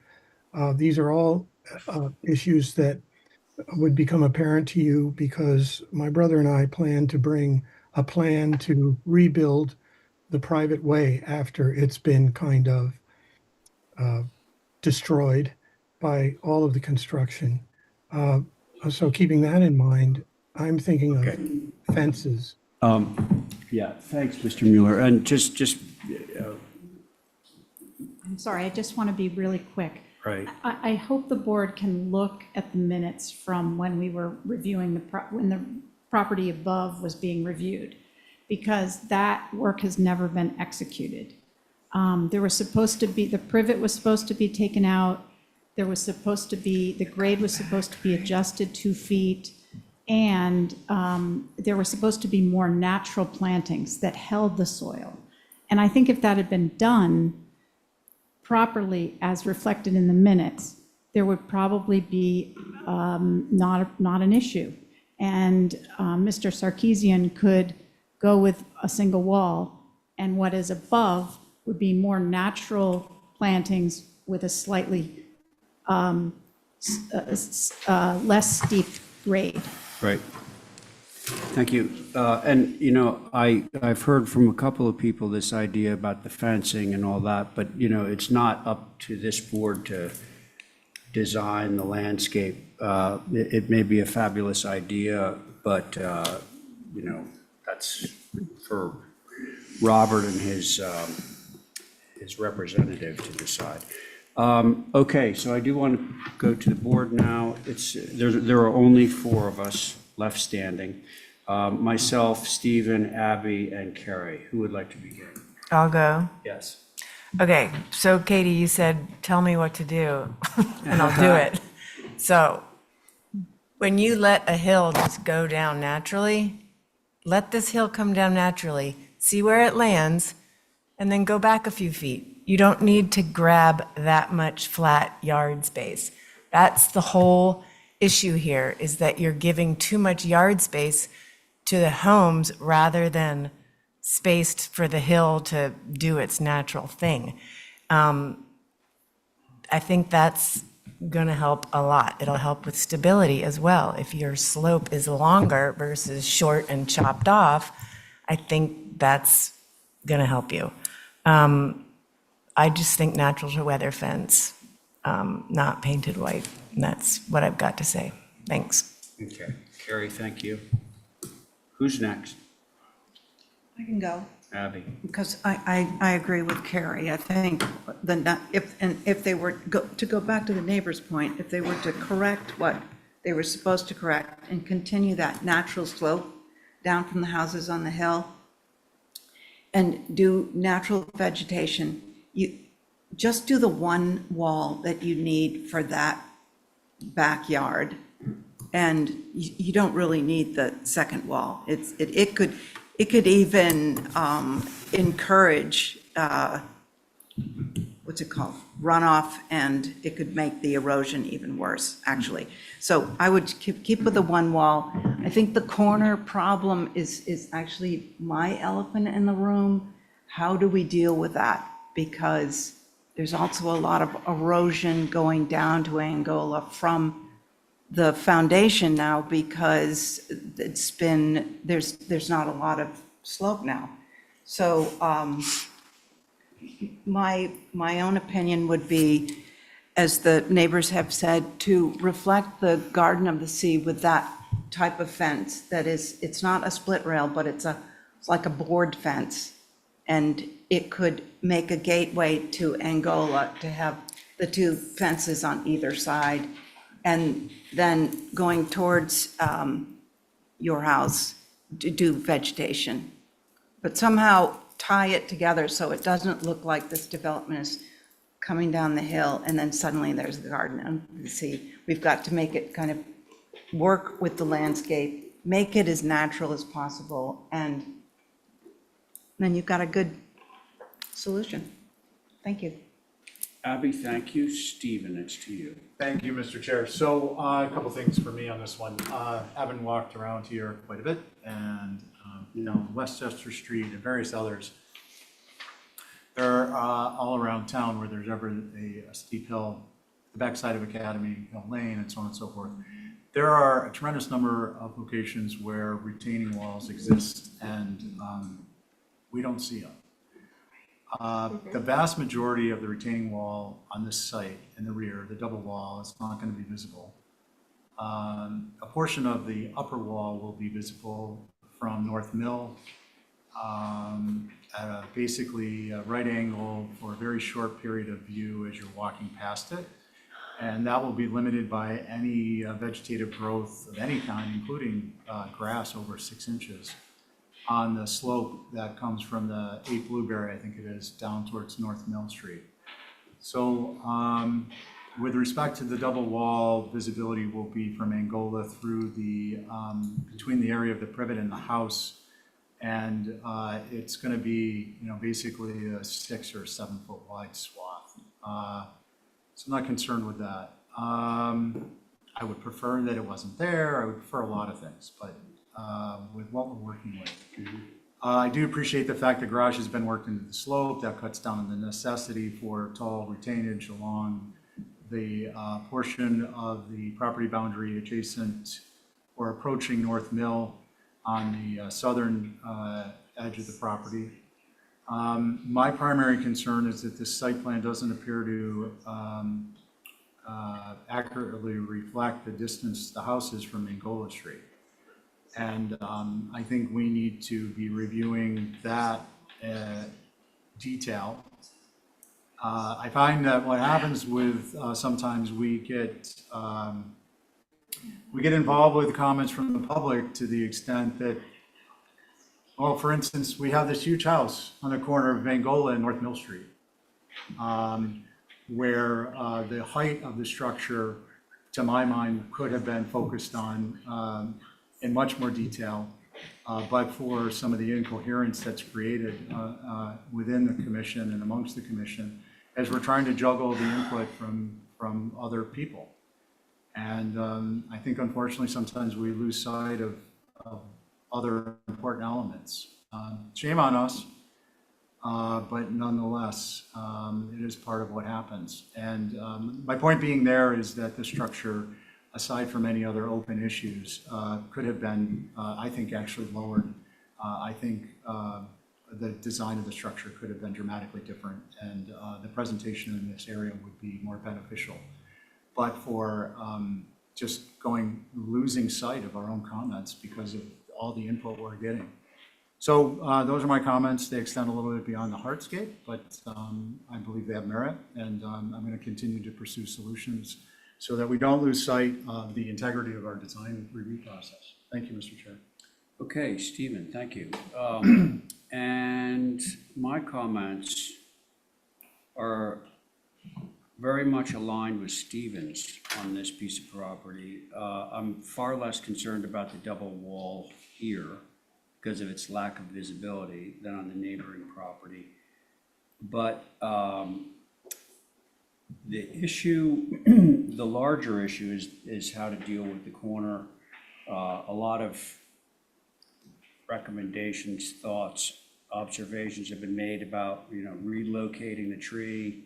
If you can put the tree back, great. I don't think you can.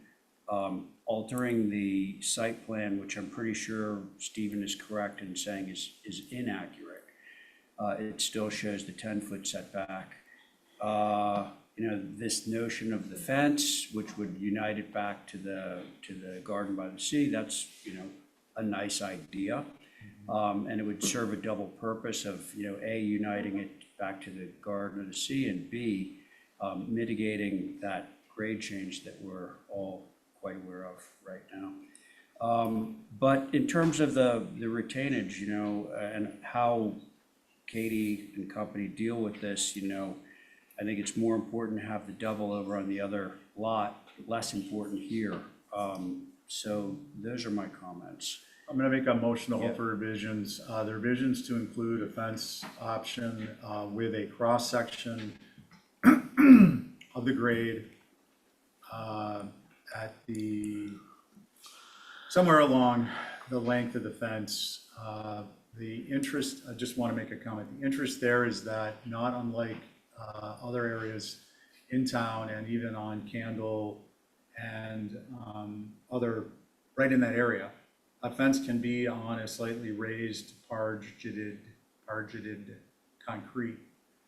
And that could help with retainage while not in any way, to my mind, materially affecting the presentation of the fence, depending on how the design comes together.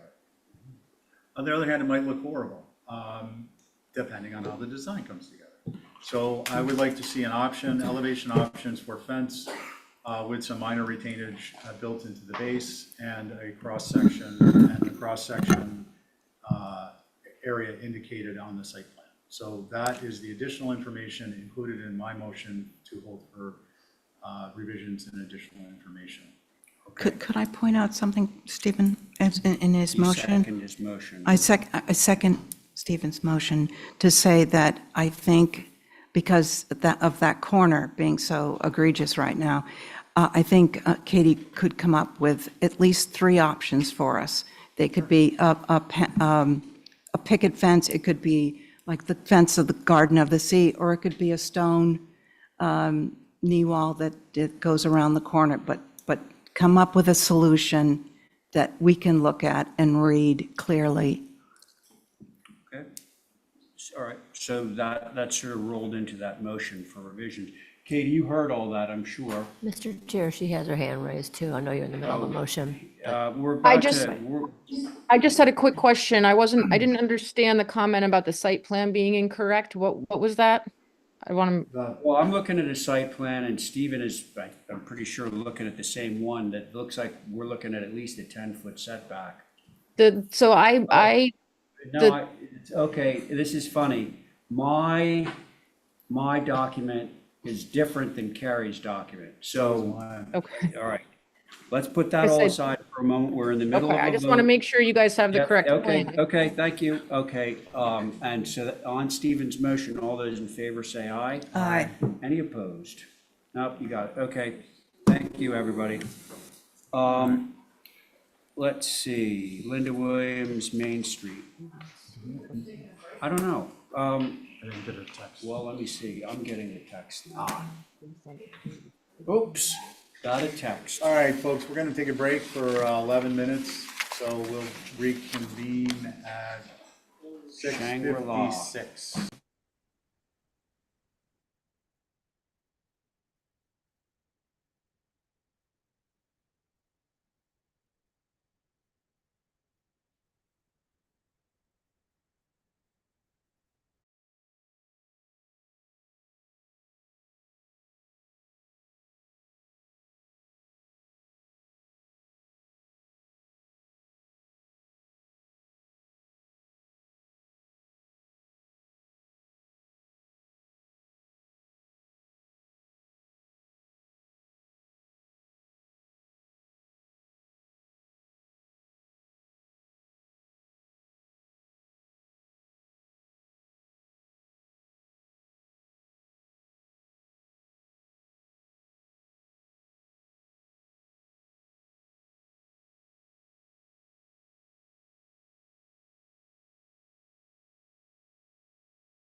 Angus, Connie, and Ray's chairing.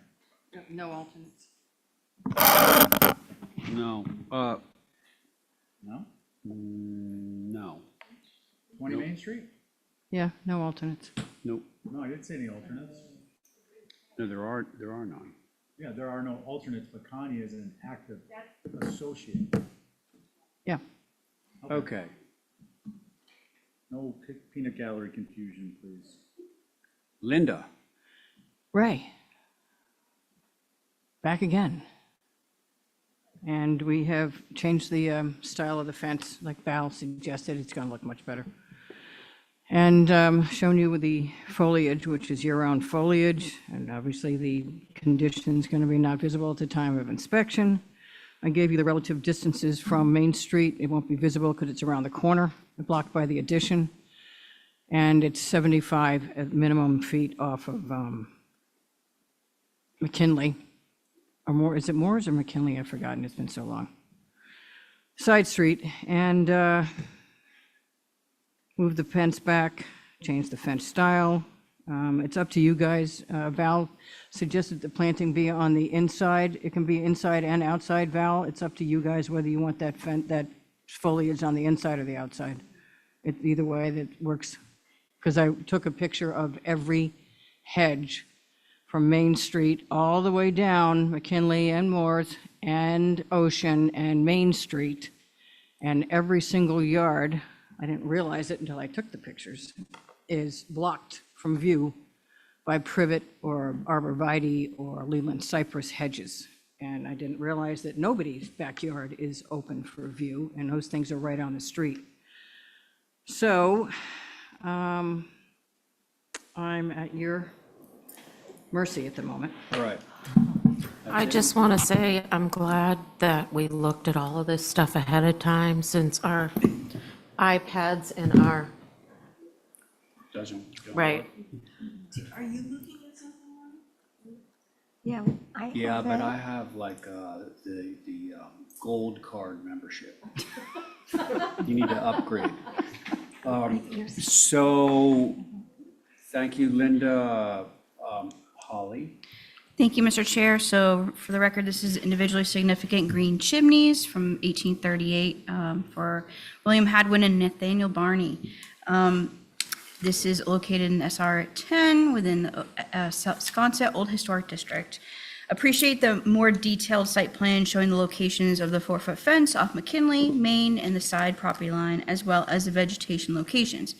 The applicant is requesting a 4-foot fence that is either open board or type 2 cat picket, and either natural to weather or white. Staff's recommendations, given the prevalence of white picket fence within this Sconset Old Historic District, I recommend a white type 2 picket fence and vegetation flanking both sides of the fence, with a condition that a detailed landscape plan, hardscape plan showing the landscaping materials and location and details of the fence and gates. I appreciate the application that has been submitted. Thank you. Both sides, did you, Holly? Both sides? Yes. Okay. And with that, Mr. Chair, sorry, I did forward on comments from Sconset Advisory Group. You all should have had in your emails. Is Rob not on with us tonight? I don't see him on. He No, he he's did not on. send. I can read it if you want. Yeah, could you Okay. please? This was on Monday. Good morning, HTC Commissioners and staff. Speaking as the Sconset Advisory Group, we would like to note our continued objections to the construction of a swimming pool at 20 Main Street. It is our impression that the amenity is being proposed as part of the property's listing or real estate market, and as such is unnecessary, unneighborly, and certainly not historic. Thank you for your considering our longstanding malaise over the proposal. Sincerely, Rob Benchley, Chair, Sconset Advisory Group, Clement Durkees, Mary Lathrop Will, and Caroline Ellis. Thank you. Ray, would you like a quick pithy response? What? Response? It's just a landscape feature, and it's, pools maybe not everybody's cup of tea. I'm not a pool person. It's allowed, the zoning. Okay.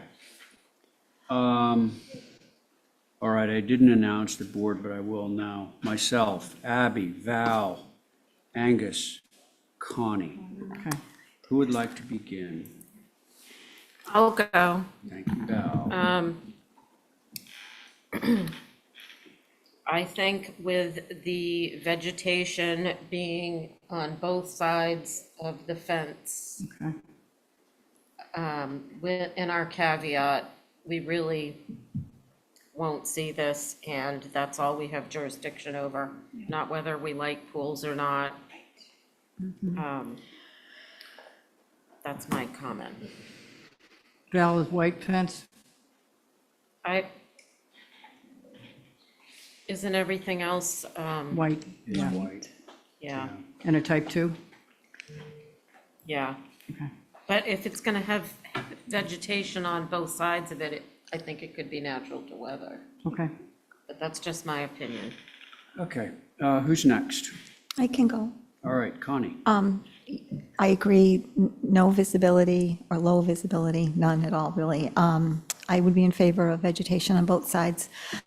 I would like a white picket, and I think that's Okay. it. Thank you. That was it? Yes. Okay, thank you. I'm happy to go. Angus, please. So I believe this is the fourth time this has come with a pool to the south of this individually significant structure in the Sconset Old Historic District. And I'm not sure exactly why the three strikes and you're out hasn't applied. There hasn't been a measurable change in the proposal. And what we're talking about now is a screening that is not going to be a board fence, as noted on the site plan. It says proposed 4-foot board fence, which to me is a solid wood fence, which is atypical on this street. The applicant is accurate in saying that there are hedges all up and down McKinley, which is true. But when the leaves die out, there are clear vistas from yard to yard to yard, which is part of the character of this neighborhood. And this will be out of character for there to be the screening necessary to hide the visibility of this pool. So that's my concern, both about the 4-foot board fence along the south part of the property.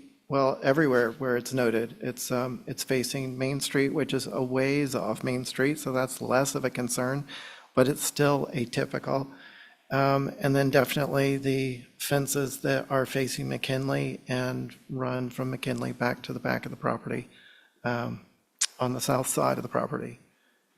I believe that they already have a white picket fence, so if it's the commission's wish to go with a type 2 picket fence, like what is on the rest of the property, it would be a white fence that's, I believe, less than 36 inches high, that is a picket fence.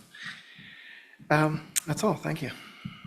Angus, could you just give me clarification on the last statement about the picket? And were you suggesting that in lieu of the board fence? No, right? Yes. You were. Yes. Yeah, the site, So the like site where, plan has to like be on the corrected. property line, for example, you were suggesting that in lieu of the 4-foot board fence, that there would be a picket fence. Yeah, That would be of type 2 dimensions. yeah, Got that it. would have to change on the site plan. Just, But that's just, not gonna hide anything. well, that is correct. That's why I asked. Okay, so Angus, thank you. Let's see, Abby, I believe it's to you. Yeah, I agree with the Sconset Advisory Group, and that they're not in favor of a pool. I've been consistent. Pools are inappropriate in historic Sconset. I've voted no against at least 4 I can think of. And I think the fence fencing and vegetation screening along McKinley is going to change the streetscape. Thank you. Thank you, Abby. Okay, so, yeah, I'm actually okay with the picket fence painted white.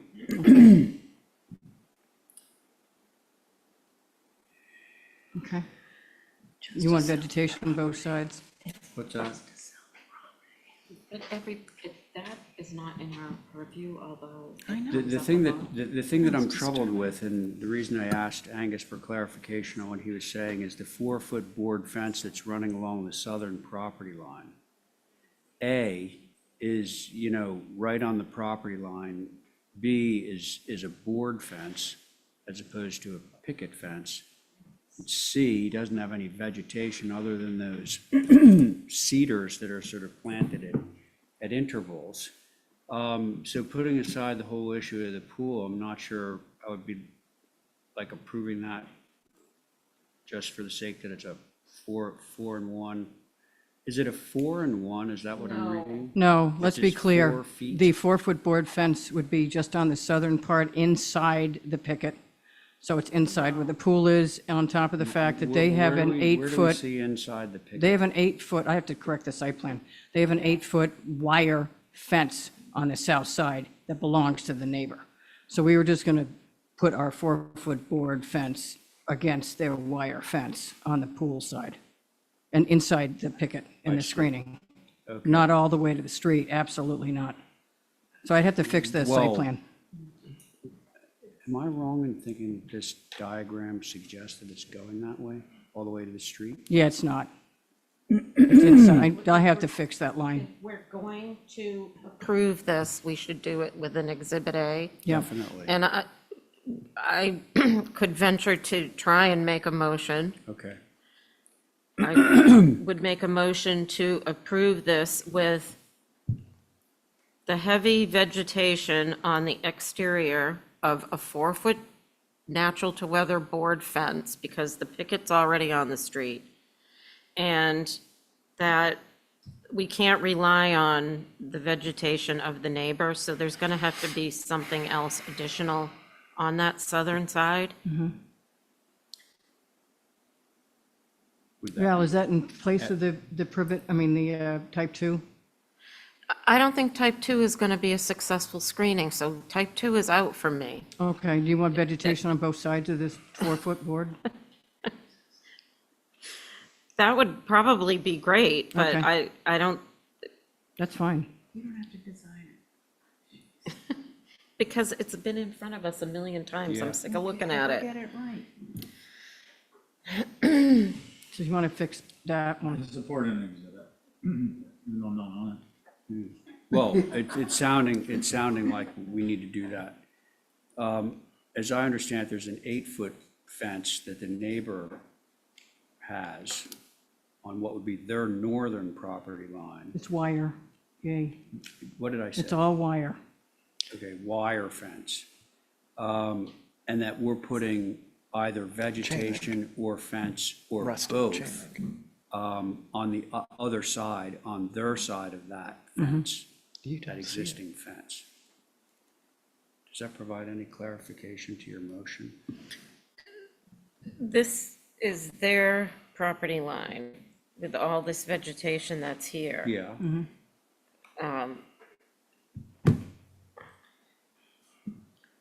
You can see it from some of these photos that are coming up there. Back up one, go up one. There you go. On the right is their stuff. Pretty thick, but it's grown through all So their wire. my point is this, there are lots of hedges out there. If all we see from the street is a very, very thick vegetative screening, a hedge, Yes. then a natural to weather board fence behind that, Okay. it's gonna appear to us like everything else out there that it's hedge. Okay. Okay. And that's year Except round. that I don't know how you'd get in there, like how that gate would look. And now we're designing at the table yet once again. because, Right, because you can't have greenery in front of the gate. Right, it'll be, the gate would be closest to the south side because that's farthest away from the pool. What would you like to do, Val, or, Do you want to do an Exhibit A? well, I'm really sick of looking at it because I'm sick of getting not enough information. I'll make a over and motion to over hold again. for revisions. But- okay. Wait. Can we hang do on, it through Abby. Exhibit A? Stop, everybody stop. Were you gonna make a motion, Val? Because if you're not, Abby is suggesting that she make one. We're gonna get the same thing again. More pictures. But they have to. We don't need more pictures. We need a drawing that is very clear and shows this is gonna be this is gonna be that, blown Well, up. That Just a drawing section, is Val? either an Exhibit A or it comes from the applicant in the form of revisions. So let me ask this of my fellow people here. Yes. What do you think the gate should be? A piece of the board fence? Yeah. Yeah. But is that gonna be, yeah, right? Natural to weather. Yeah.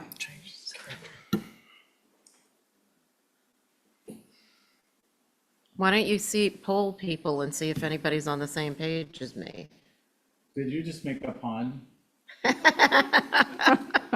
You know what I would do? I would actually put the gate in a little stretch of fence that runs parallel to the house. That's what I was thinking. Okay. Well, why don't we do that? Then we're not, then the opaque wall of vegetation next to McKinley is completely intact. It's not Okay. compromised at all. Okay. Okay, That that works. can be an exhibit. All right, I'll do, that's my motion.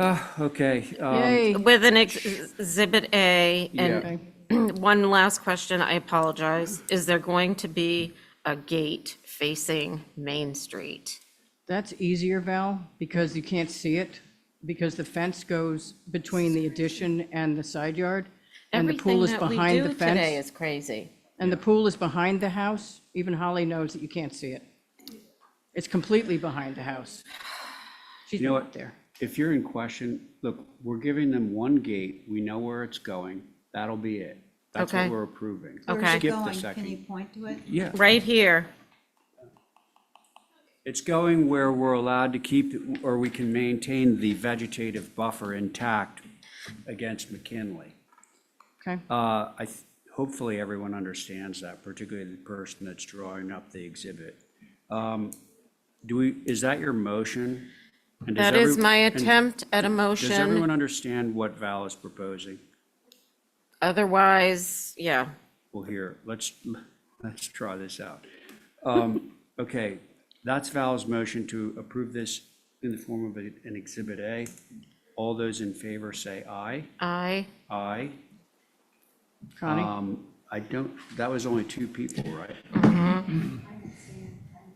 You're saying it's deadlocked. Oh, you're confused about the motion?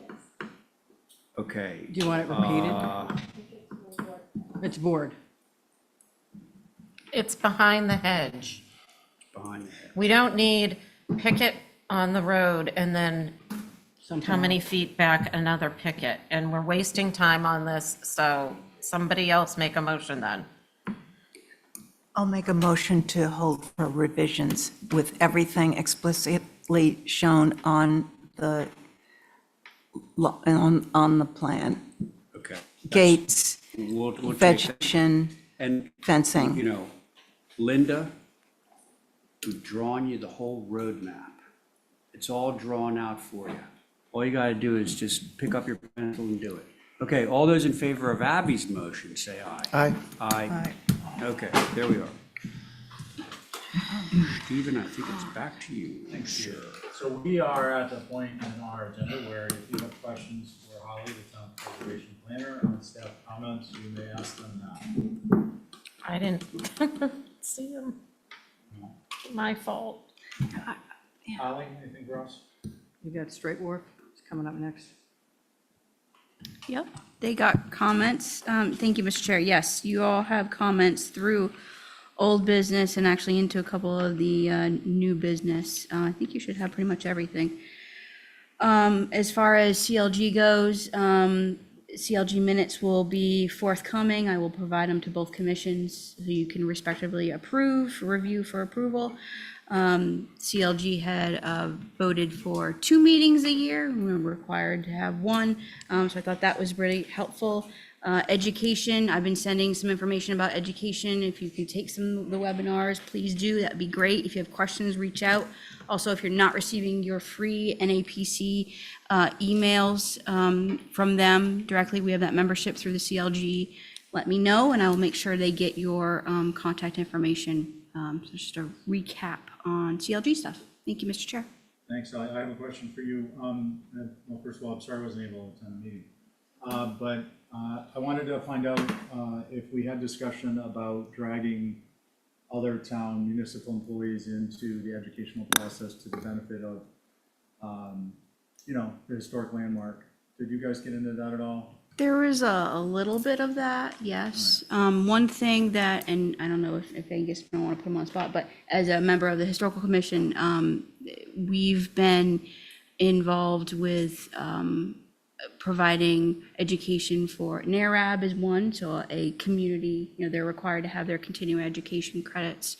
But maybe that's something that we could consider as a preservation kind of focus. Remember that Preservation Month in nationwide is celebrated in May, but in Nantucket, we celebrate it in June. NPT does a lot of different efforts. Maybe that's something that the CLG together could work with NPT on as our nonprofit on the island in preservation, but looking for some different alternatives. But yes, education is key. Take that one up at our next meeting too. Okay, great. Thank you very much. All right, we are now going to move on to 10 Stabor. Linda, That was, your board is myself, Yep. Ray, Abby, Val. Val. I guess alternates are the all of them. associates. Yep. Because of the problems with the website, some people were able to see the presentation last week and some people weren't, so it was held strictly for a view, so you could see it from Still Dock, which you really can't because it's blocked by the second floor deck from Still Dock completely almost. And then it was set back, Holly asked us to set it back 2 feet, which we did. And it's pretty subordinate to the main mass. And I think that was pretty much it. You needed more space inside, and be able to get access to it from the small office in the backside, which is bang your head on the slope. Okay. So that's pretty much it. Any questions for Linda? I've got one question. Could we bring up the site plan? Because I had trouble seeing it on my, Were you able to get over there and see it? there Makes is it a no lot, site. it Is makes it there a lot site plan? clearer. Yeah, it's after the photographs.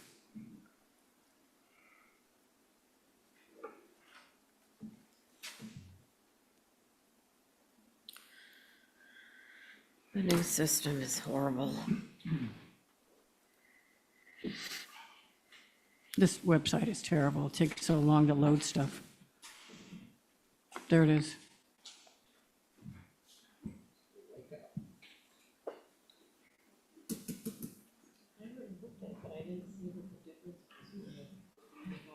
Abby, you want to point something No, out? you can keep going. I just wanted to.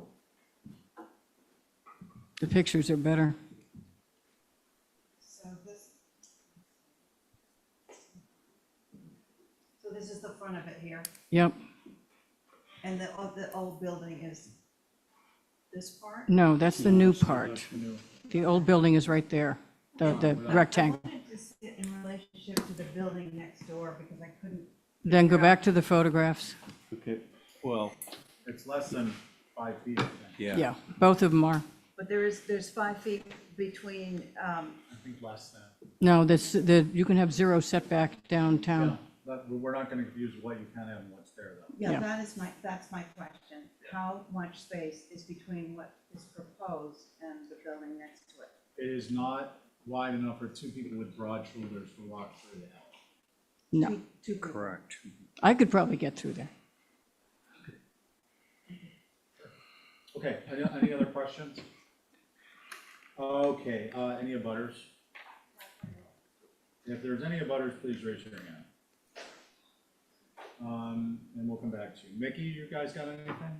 Yeah, we do. Hey, Stephen, is your mic on? Absolutely not, thank you. Okay, thank you. So, yeah, just a couple small comments. The roof pitch of this edition is a 7 and 12 pitch. And if you could scroll to the south elevation, maybe down a slide or two.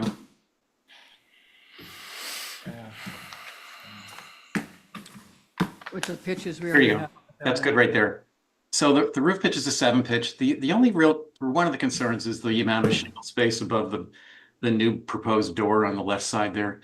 If the roof pitch were steepened just a little bit, that would drop the plate presumably and reduce the amount of, too much shingle space above the door. The other concern is that the dormer is fairly wide. It really doesn't meet building with Nantucket in mind standards in terms of setbacks from the edge of the roof or the other side. So those are the concerns. Thank you. Thank you. Let's see, who'd like to begin? I just want to point out, guys, we are a total of, we're on our 4th application this evening. And Rolling. if we want to reinforce that we appreciate or support someone's prior comments, we can just say that and not repeat the actual comments. I can go. Thank you. Sorry. Plugged in here.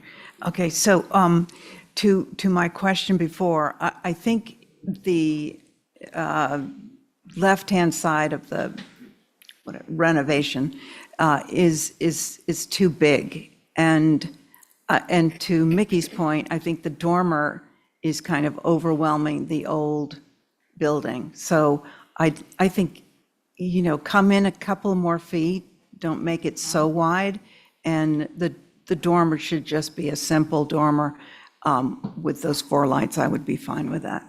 Thank you. That's not the old part of the building, Abby. I'm happy to go. And you can't see the west side because it's too So close. I, Yeah.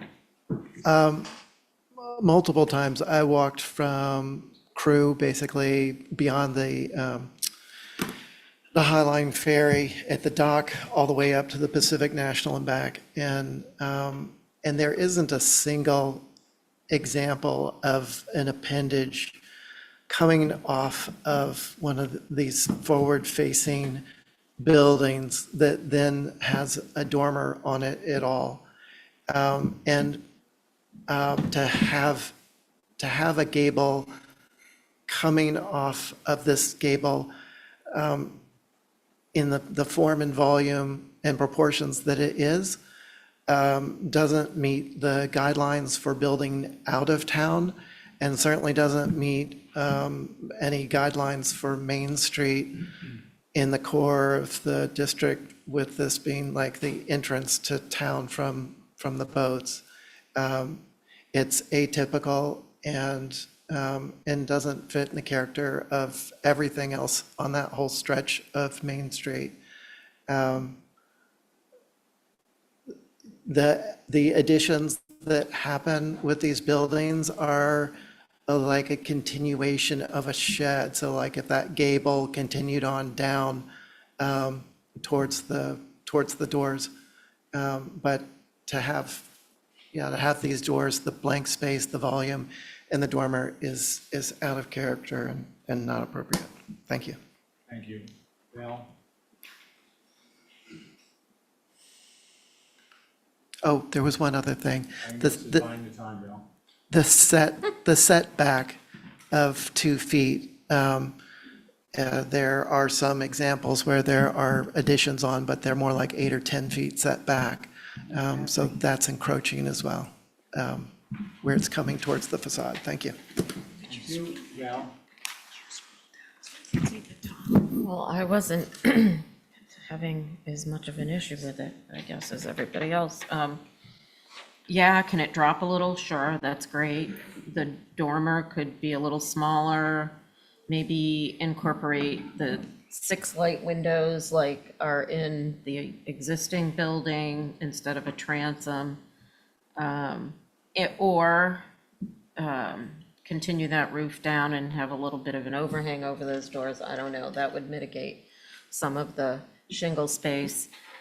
In terms of I agree with Mickey that it's a shallow pitch, but I really don't think anybody's ever gonna stand flat up against the old Five and Dime building and say, God, that's a shallow pitch. It's the Four Winds Val next to it. Linda, please. And then the north has a dormer that's got no windows in it, and I think that could be made into something else.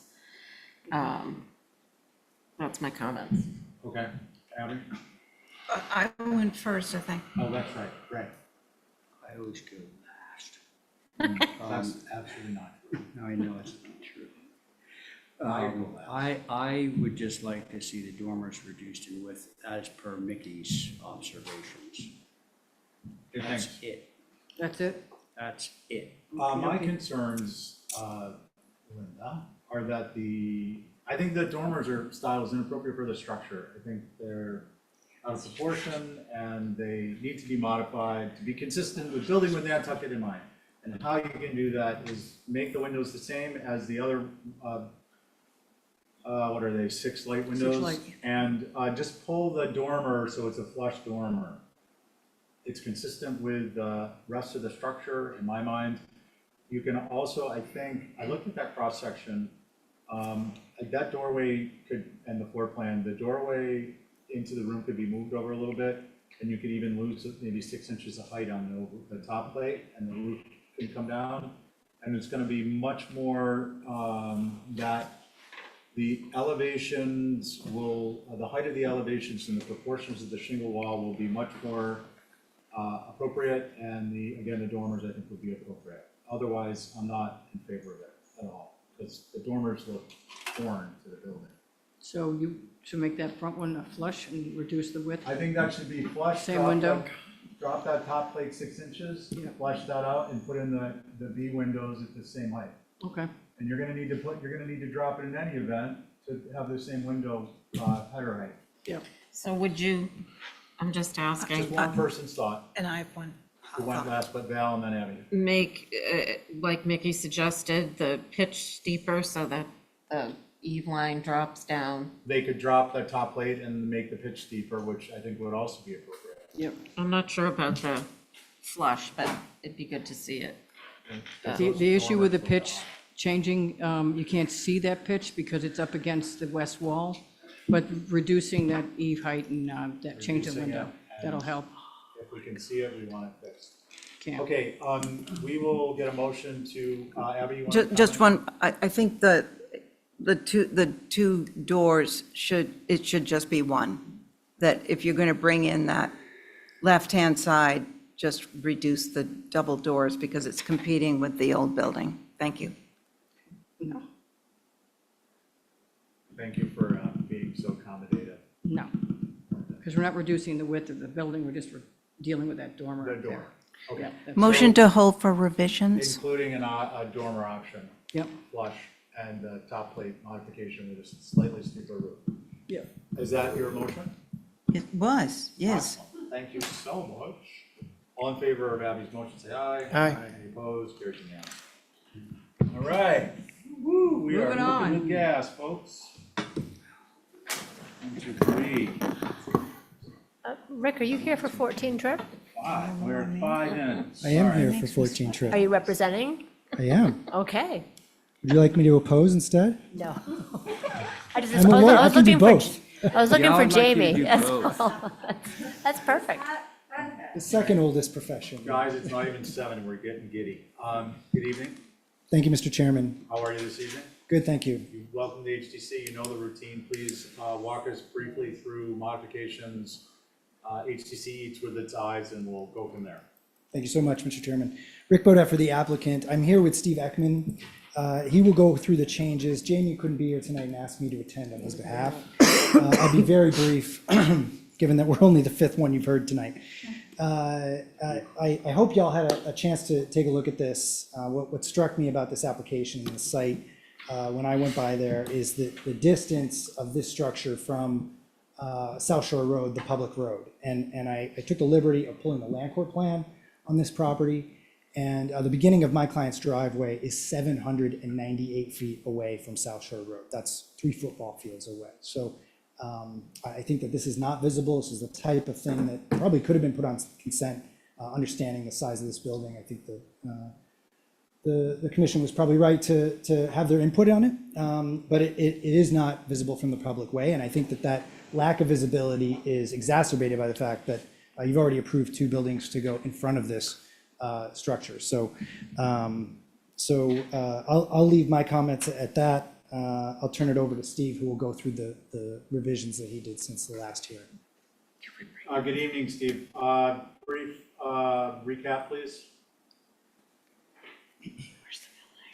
Good evening, Mr. Chair.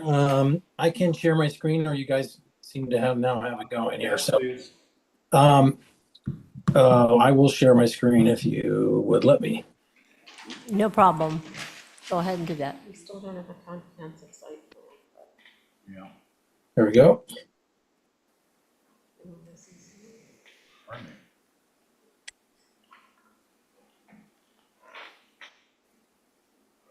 Okay.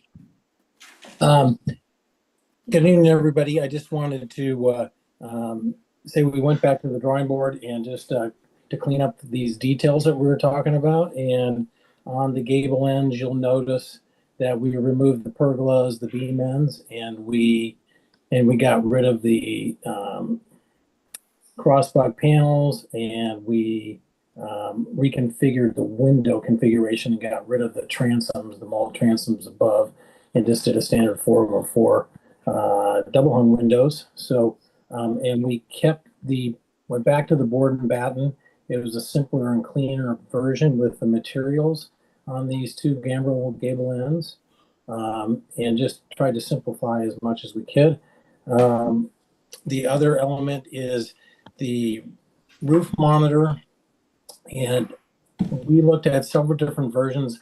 One of the things I want to, remind the commission is that this is truly a working stable, and we need ventilation and light for the horses, and we have a lot of ventilation, and that's why we had originally started with the 3 to divide the ventilation and the light components, and now we've combined it into 1 roof monitor.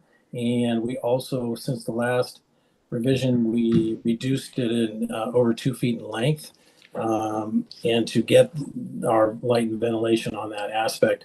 And I want to point back out up here that we feel that we're applying a consistent language that has good representation in the neighborhood, and with buildings that are previously approved. So there is roof monitors in this existing neighborhood, and we've applied these architectural ideas and language. And hopefully we can move to a vote to approve like the other 2 structures. Turn it back to you. Thank you. Who would like to begin? No butters? No hands? Okay. I'll try to remember to ask people to raise their hand. Let's see, who would like to begin, I asked? And I got no comments back. So I will pick a victim. Angus. I believe because of the distance from the street and the vegetation in place, the buildings that we've already approved in front of it, that this is not going to be visible. I don't think at all. So I haven't had an issue with it from the beginning. So that's all. Thanks. Great, thanks. Abby? I'd say that the monitor might be visible. So I think it's the east elevation where there are a lot of windows. I think that seems really out of place. And on the north elevation, on the second floor, those 3 French door windows are just, it's too much. It's just over the top. Thank you. Thank you. Ray? I have a question for the applicant's representative. Please.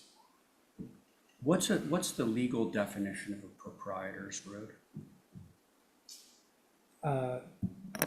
I would say a proprietor's road is is a road that, that abutters have rights to.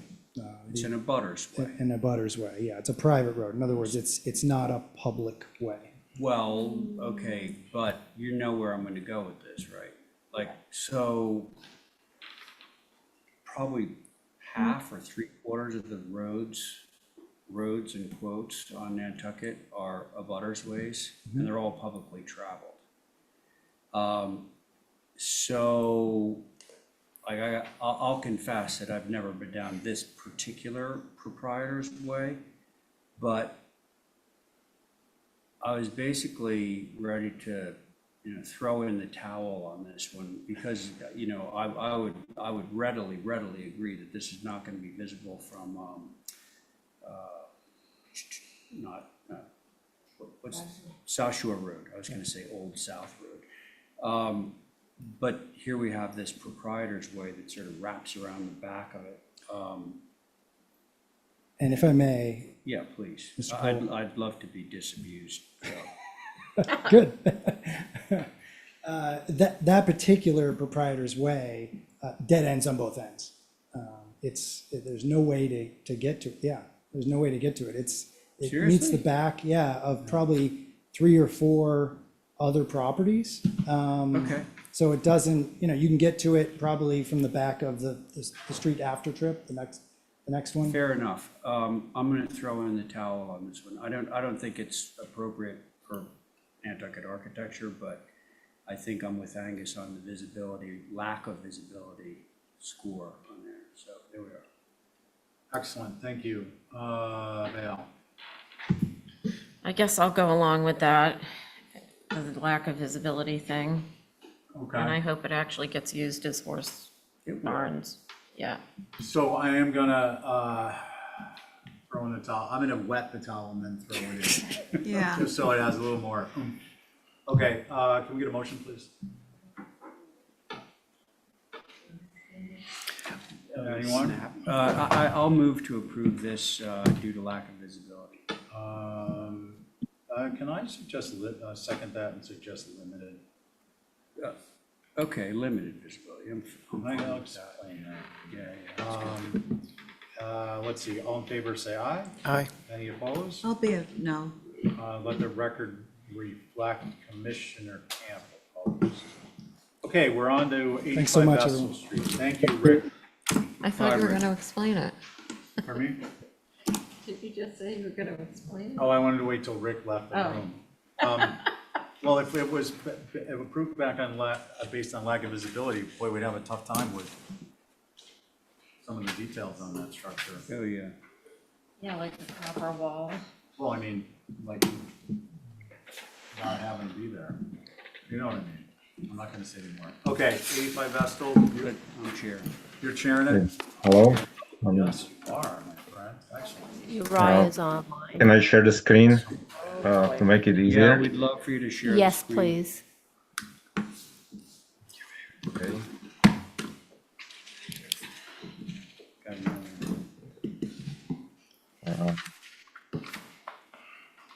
Okay, hopefully you can see it.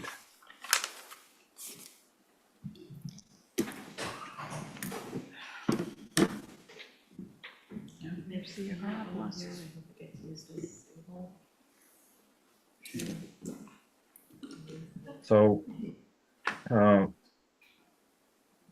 to basically quickly explain what I did after last meeting, I lowered the house, put it on a little bit lower grade, made it smaller, made the north elevation to be not as the gables that was sticking out, not as high.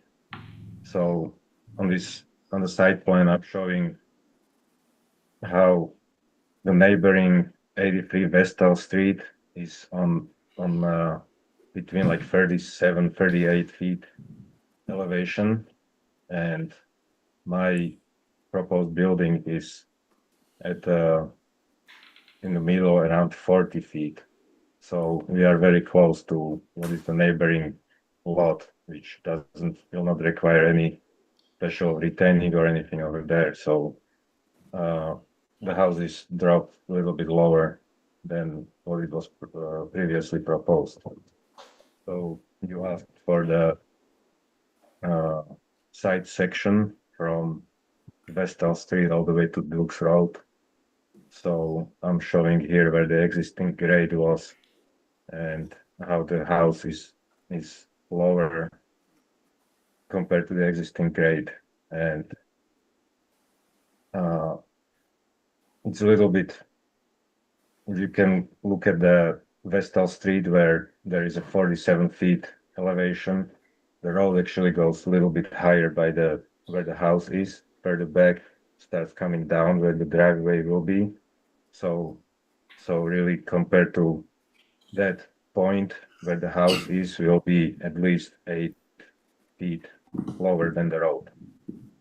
And we end up being at 41 to 39 feet elevation there.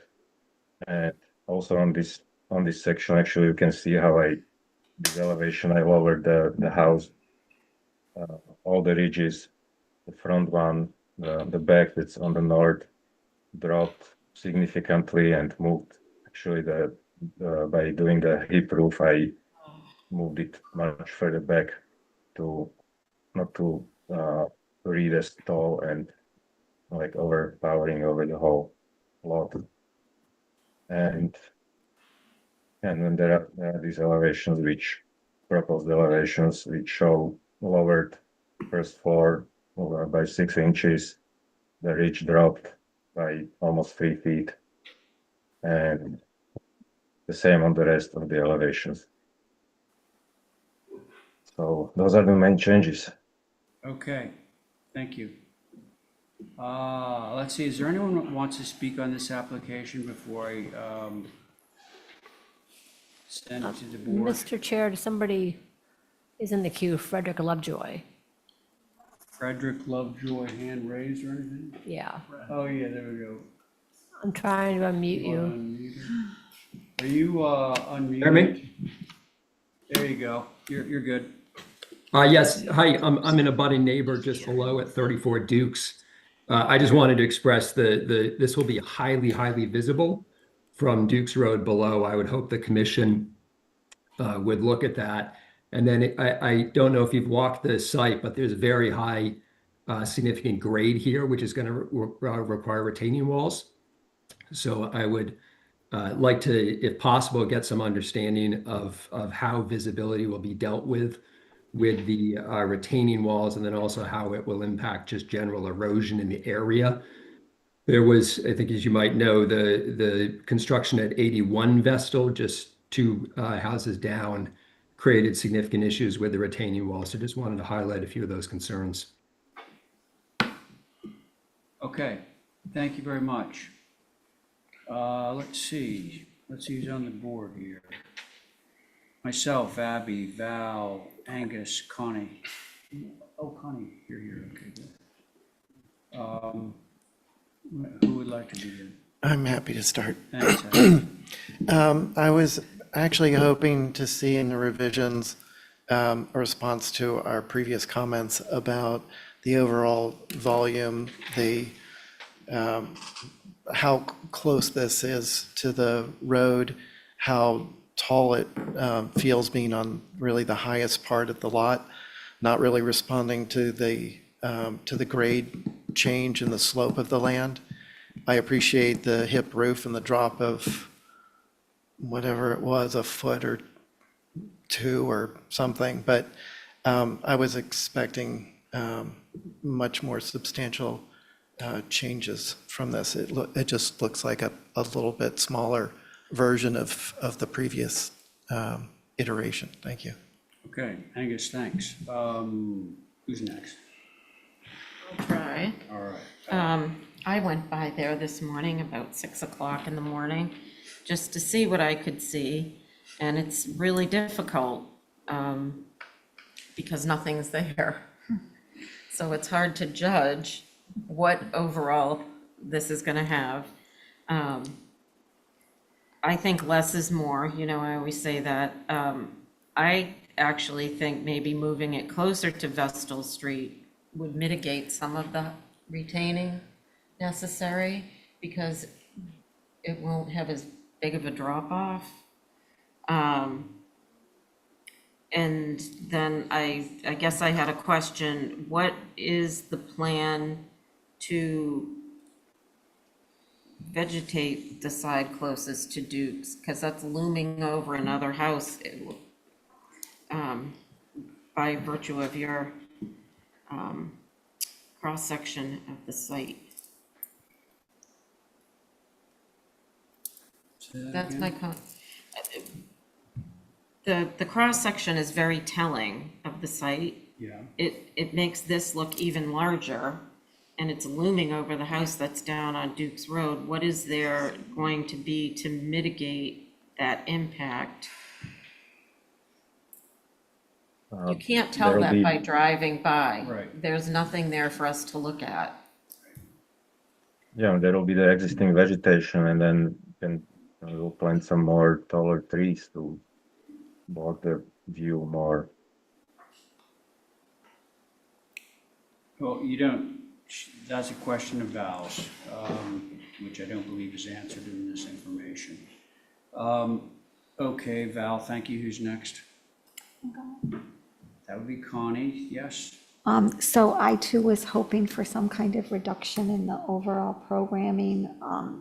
Said it the first two times that we've seen this, that it just seems that there's way too much on this piece of property. It's just too big and looming for me. So, I appreciate that the house has come down a couple feet, but I still think that it's too densely populated for this piece of land. Thank you. Thank you, Connie. Let's see, Abby? Yeah, I agree with Connie's words. She used programming and density. I think it's going to be very visible looking up from Duke's, down from Vestal. It might even read as one big building, because the garage, the main building, the cabana, and then all that because of a pool. I mean, it's just too much. And what happened to just doing a good old main building and a garage? It's just too much for the property, and it's got to be pared down. Okay, Abby, thanks.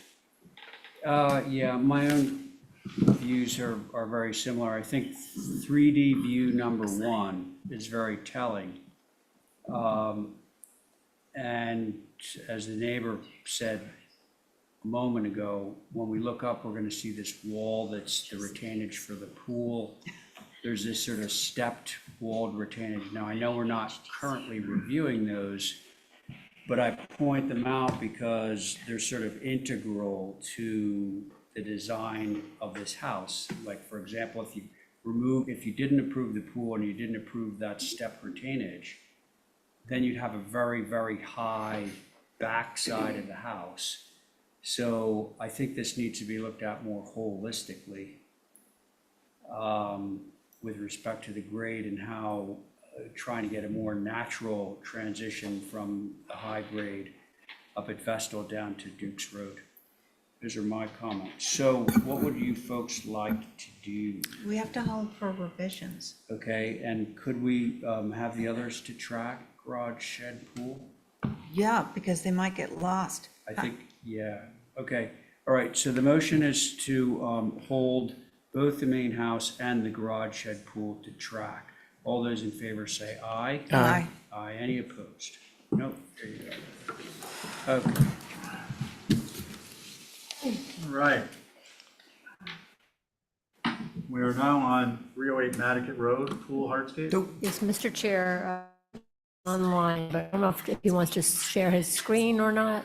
I just promoted him to panelist. JT, you want to share? I was trying to share it.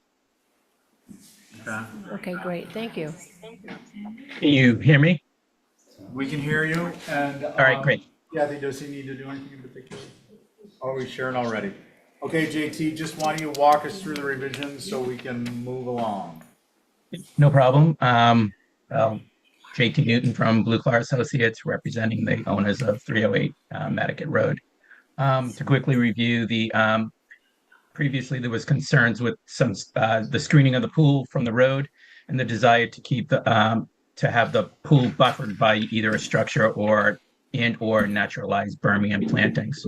Um, Updating the plans, the updated plans, I should say, is tries to take all those issues into account while also maintaining the design elements that the homeowner wanted for the yard, as well as minimizing that fishbowl feeling that we had discussed previously from the neighboring property.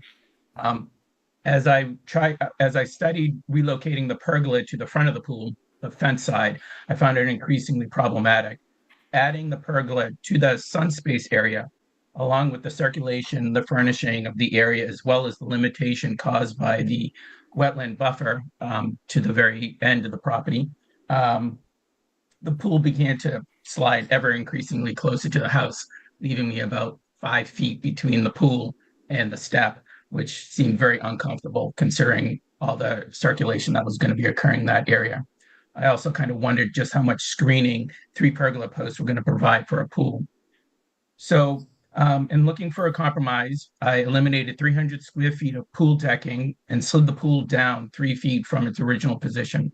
While that's less than the depth of the pergola, it did give me the ability to add 3 freestanding trellises along the fence to provide a structural buffer between the pool and the road. It also allowed me to have larger plantings and a more undulating layout as opposed to a straight line. Second, the homeowner really wanted to keep the privet hedge, I should say. So I expanded the planting bed area in the front of the privet even further to allow for an additional birch tree, more rhododendrons, and added some roses and ornamental grasses to the mix.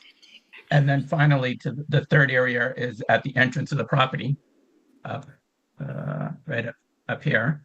I moved the bed line, expanded the bed line from the property line all the way over to the driveway and added a planting bed into the lawn area.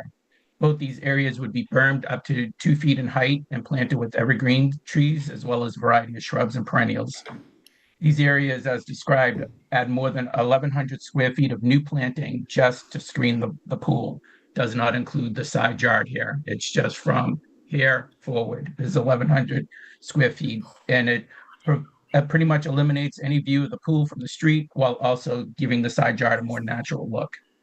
I think that's just about everything, but I do want to just do a quick shout out to thank Kathy Flynn for all of her help with helping me with this whole learning process of the application process that gets involved. But otherwise, thank you.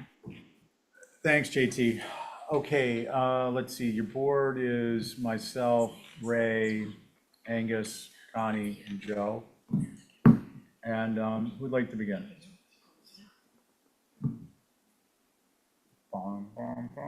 I could go. Joe. Been kind of quiet tonight. Yeah, you have. I just wasn't on any applications. I appreciate the changes. I mean, if the driveway had flipped to the other side of the property, then my concerns probably would have gone away, but you've kept it there. But I think having the landscape in front of the privet will be very helpful. And I think the berm at the edge of the driveway and that extended landscape that you put right there at the beginning of the driveway will add some layering to this, because the biggest concern I had was that wide open lawn going right up to the pool area last time. So I'd be comfortable with this, with our caveat of not being visible in perpetuity, so forth. Those are my comments. Thanks, Joe. Appreciate it. Who's next? I'm with Joe. Ray's with Joe. Connie? I'm with Joe and Ray. Angus? This is really something that should be behind the house and not beside it. There's this huge wide open area. I agree with what Joe has mentioned about the driveway coming in from a different angle.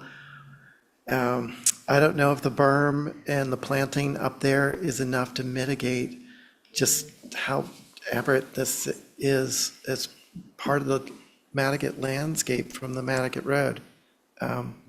Yeah, I think I have too many concerns. Thank you. Thanks. So I'm with Joe Ray Connie, which sounds like a country song. And I'm with Angus, by the way. And well, actually, you are an alternate, my dear Abby. I'm so happy to be. So we're pleased to know that if you were activated, that you would be supporting your neighbor there to the left, to the north. Okay, so I just heard a comment, and this, just to be clear, the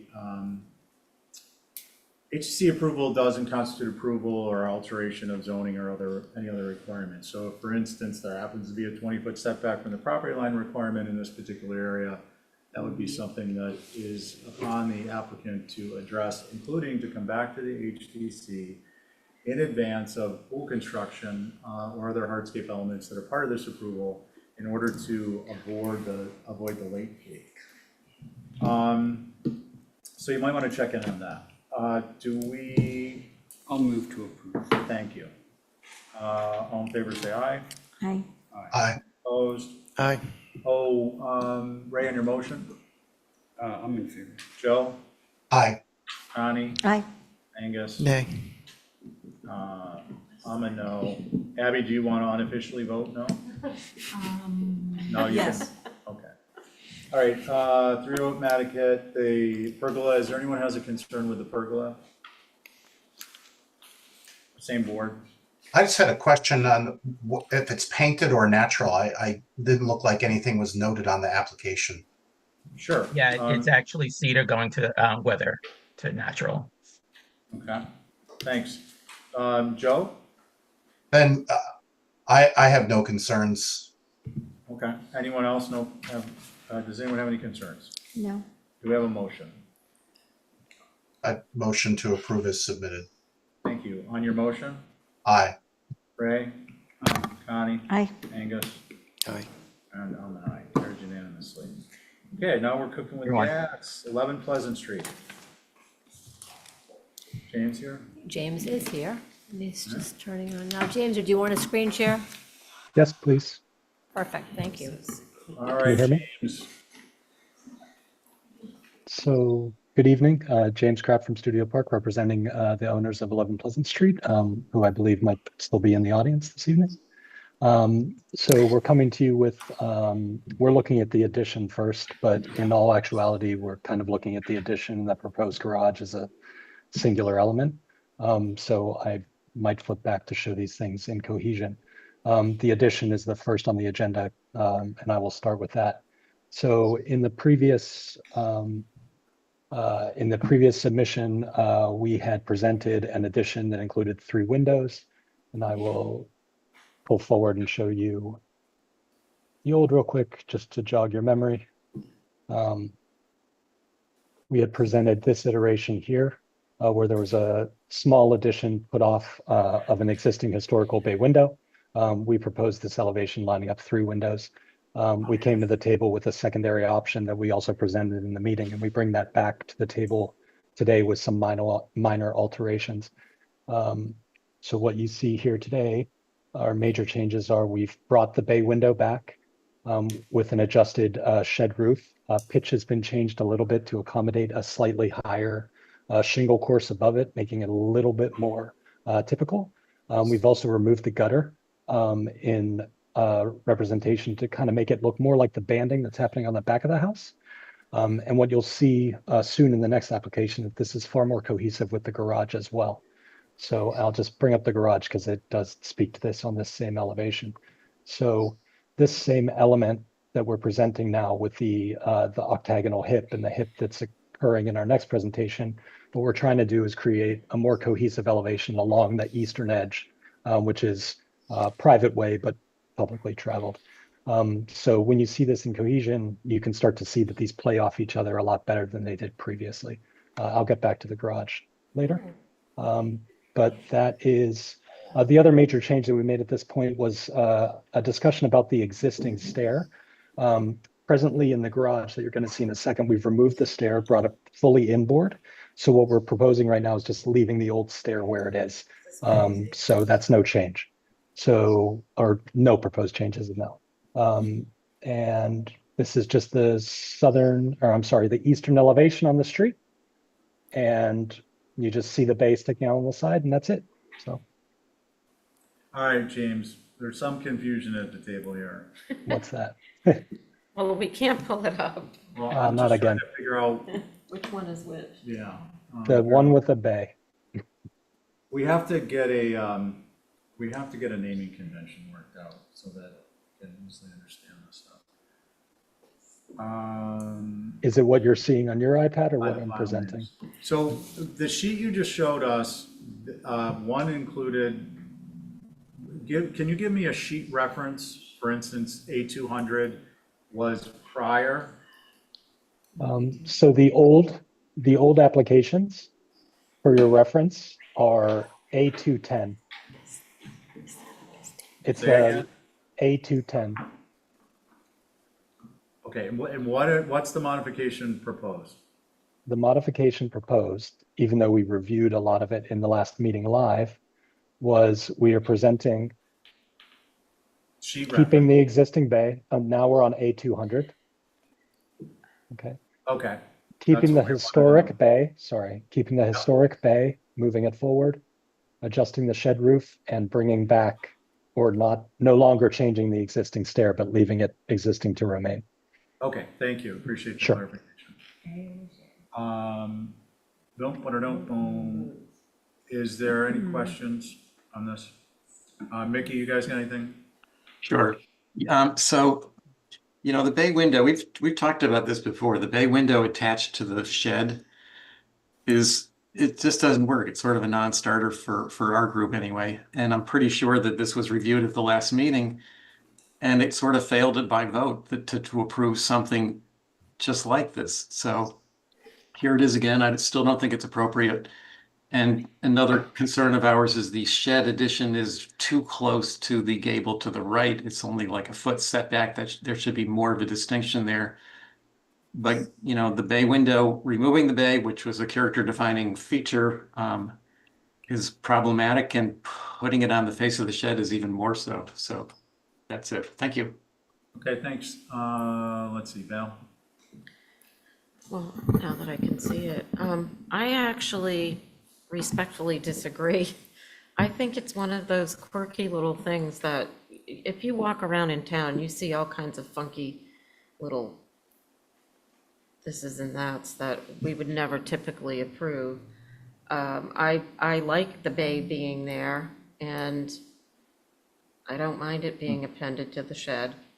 I also think that this street is not highly traveled, and I don't believe from the road, the main road, you're gonna notice that the depth of this setback is, a foot or whatever it is. At least if there's a break there, so I am okay with this version. Okay, thanks, Ray. Did you say Ray? No.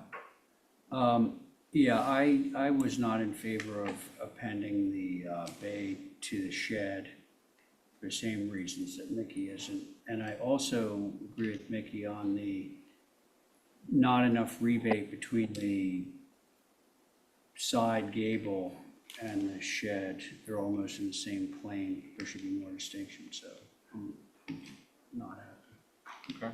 I mean, I'm happy, but I'm not happy about this. Okay. Well, good. I'm generally. I mean, good, occasionally a mental. Tell me how to make you happy, Ray. Let's see, Abby. I agree with what's been said. I think the bay should just stay where it is historically, no bump out to the shed. Okay, Angus? I agree with that. Also, this is I would say this is, for Upper Main Street, this is the most traveled thoroughfare arriving, beside the Hadwin House and the Three Bricks. Yeah. Hold on, this has the floor, you can correct them afterwards.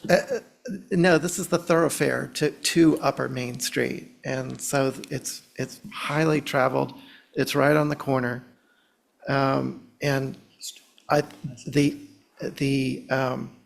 the setback isn't enough, as has been mentioned, of this proposed shed. And it will just, I believe something like this will just look like a miss from Pleasant Street, which would be visible. I agree with Abby about keeping the bay, and I agree with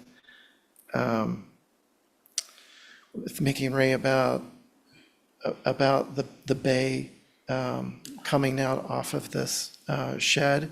And looking at the west elevation, this was brought up at the last meeting, but it's still a concern, is with the fenestration straddling the break in the roof of the gable in the shed.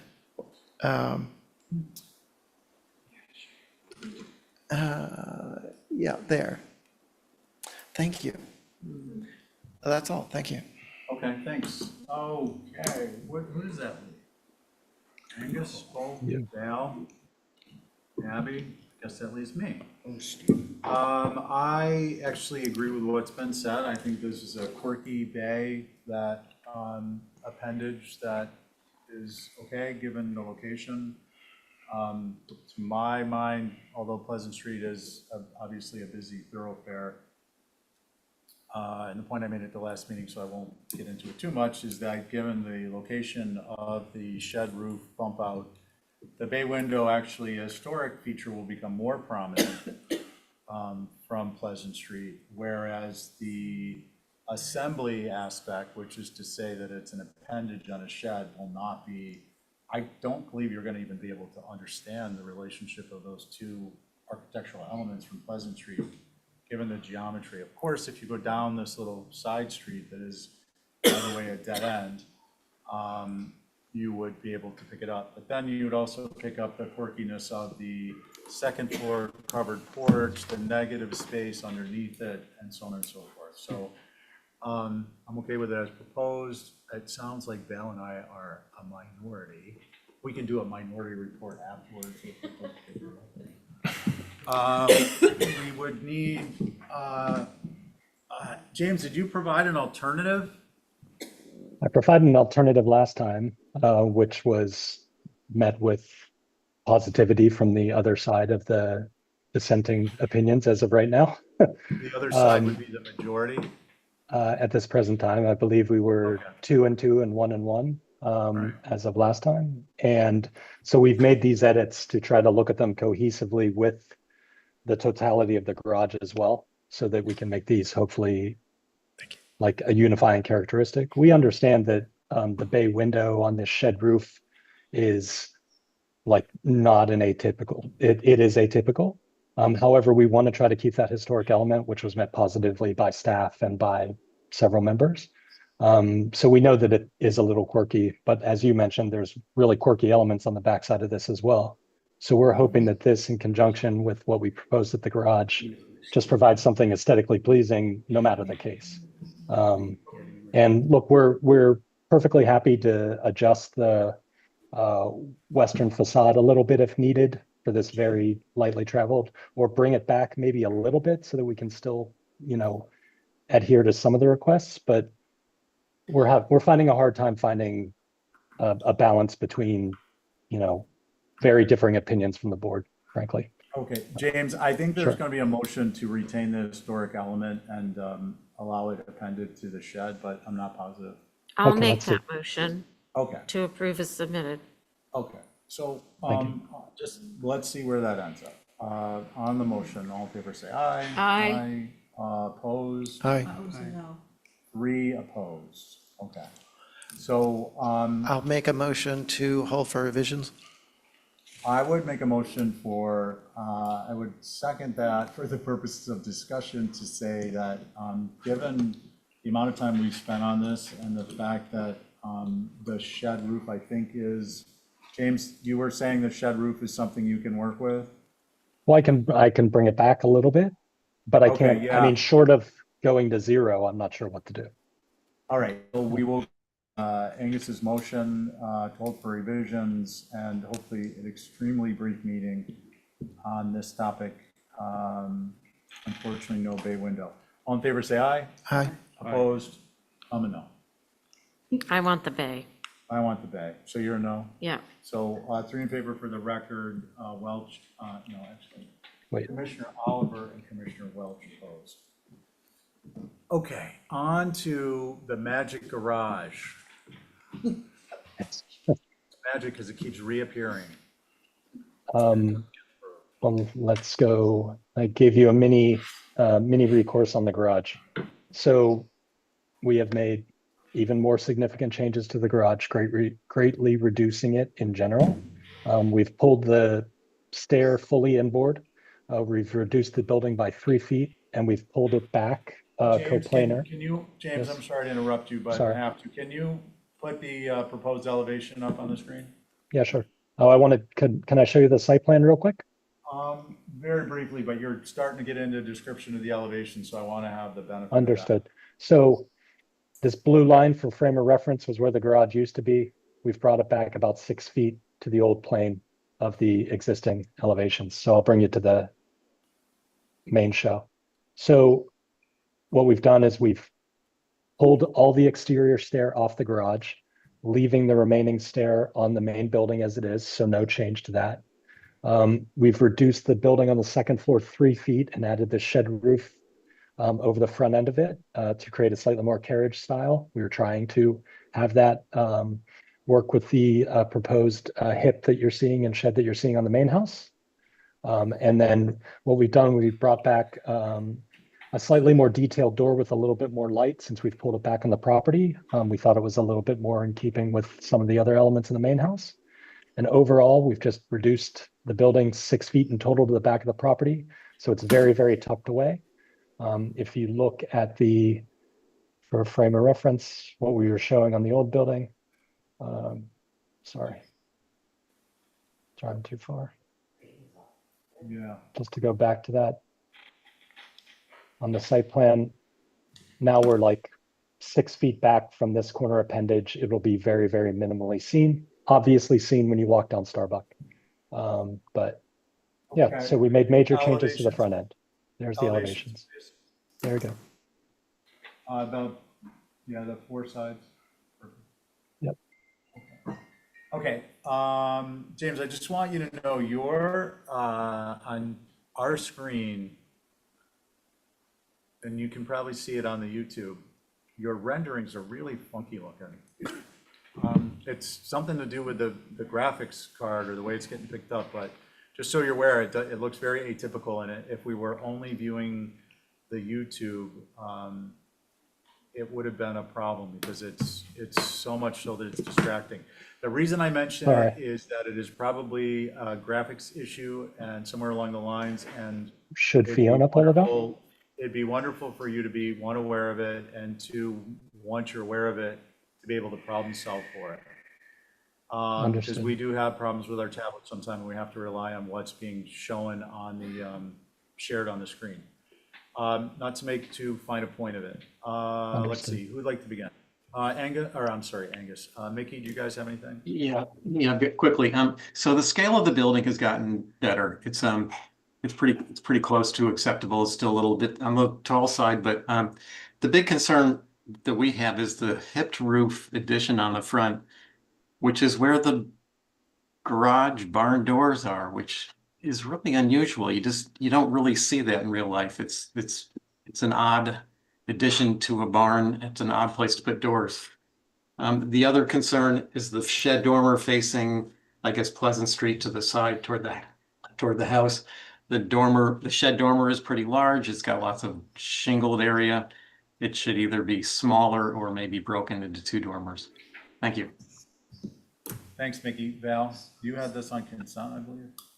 Yeah, the original form. The much taller one? Like, You gotta nobody think- goes Val. down this Tiny street. garage is There's going- already funky things on the building. I'm like, wow, I didn't think it was that big of a deal. I can't pull it up on my Here. iPad, so. That's because yours is old tech. Well, mine's new no, tech. I also think this new fangled system we have has made everything nutty. Okay. Would you like to comment? I would, I actually like this version of the building. I appreciate the reduction, and you know, aside from maybe making the hip just a shed, I'm okay with it. Thank you. Let's see, Ray? So I was actually okay with the shed thing. Appreciate the reduction in height. I think everyone does. The only thing I'd be looking for is to get some distinction between that shed piece and the gable behind it. Right now, that's all flush and it looks rather not good. And the window in the gable end seems like minuscule in relation to the other windows that I'm looking at on the house and even on this building. So I'd like to see that enlarged. That'll actually reduce the perceived scale of this garage. Thank you. Yeah, I want to get a clarification, please. So you said that the hip is flush with the gable. You don't mean actually Flush sides. Right The here. sides. The sides. If you rebated it in, if Gotcha. you came in like 6 inches or so on either side, it would read as an independent piece. Perfect. Sure. Additive massing. Add to tip. Okay. What do So you think Ray about is, putting the bay on it? Well, I was going to suggest that we use the bay because otherwise I want you to please bring it You over to guys my are killing office me. Come because on it's now. a historic element that we're just discarding. He's oh. gonna keep it in the backyard. Okay, let's see. Abby, on the garage, please. Yeah, it's still too much going on for me, and I don't see how it relates to the main building. The flush dormers, the hip shed over the garage doors, it doesn't, like, it should just be a simple garage. No flush dormers, nothing fancy. Okay, Angus? I'm in the camp of no flush dormers. It's come a long way. I appreciate it stepping back and coming down in scale. I think it's headed in the right direction. I don't think it's there yet. And the hip does seem a bit aberrant, and I think going to a shed and bringing the eave down to the head casing of the doors would help, and having just one line come across underneath the sill of the window, and I agree with Ray about the scale of that gable window, making the building look larger than it is. Thank you. Thank you. So my thoughts are that it's approvable, certainly approvable as submitted, that rebating the hip roof portion of the structure left to right on the, as viewed from the south by 6 inches on each side is also approvable and appropriate. And I appreciate the decrease in the size. Other than that, I actually would prefer that the second floor look like the covered porch on the second floor. I think it'd be kind of funky back there and would pick up design elements, but I know there's no support for that. But I'm good with it, right? Oh, are you here to speak on the I'm application? Lindsay Purcell, I'm the homeowner. Good evening, Lindsay, go ahead. Just wanted to say hello, thank you all very much. We've been here, I think this is our 4th meeting, and I just want to thank you for your time. So I just wanted to introduce myself, and just the only thing I wanted to add is we're trying to really alleviate a lot of parking. We just lost all our street parking on Pleasant just last week. It gets really tight on Starbucks back there, so the goal is to kind of take cars away, get a car in there, and keep it as tucked away. The elevation really comes back very low, and it's very tucked away back in the corner. You really, this view, you will never see. It would be impossible to get unless you were set, a football field away. There's houses very close. So we're trying to do what's appropriate and help out the neighborhood, and we appreciate all your hard work. That's Okay, it. thank you. Thank you. Okay, do we have a motion? I could try one. Yeah, it doesn't sound like an exhibit A. Yeah, I could do an exhibit A, but I'm not sure it's gonna cover everyone's concerns, because I heard a variety of concerns. I'm gonna base the motion on my particular little things, which are approve with the enlargement of what, I can't read. B window? Yeah, that window. On the south, it's B. That's south.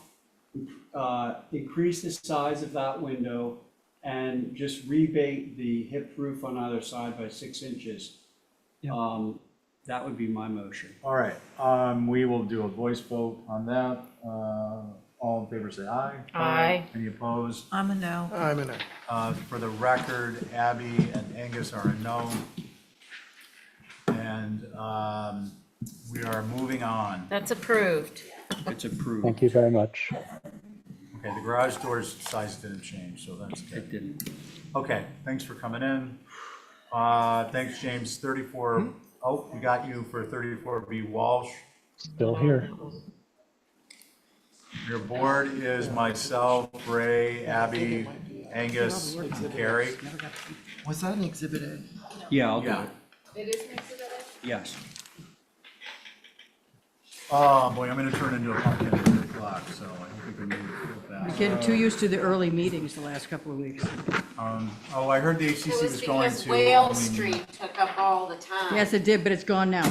I heard the HCC is only gonna meet twice a month, Just like the other board. just Yeah. like the other boards. Some even, did you say twice a month? Yeah, that's Or more once a than month? some of them. Yeah, I know, some are once a Is that true? Kathy would be so happy. It is true. It is true. No, I mean, CBA meets once a month. no, but I read it. Yeah. We meet in Oh, no. shifts. I'm Concom sorry, is 2 Linda. times.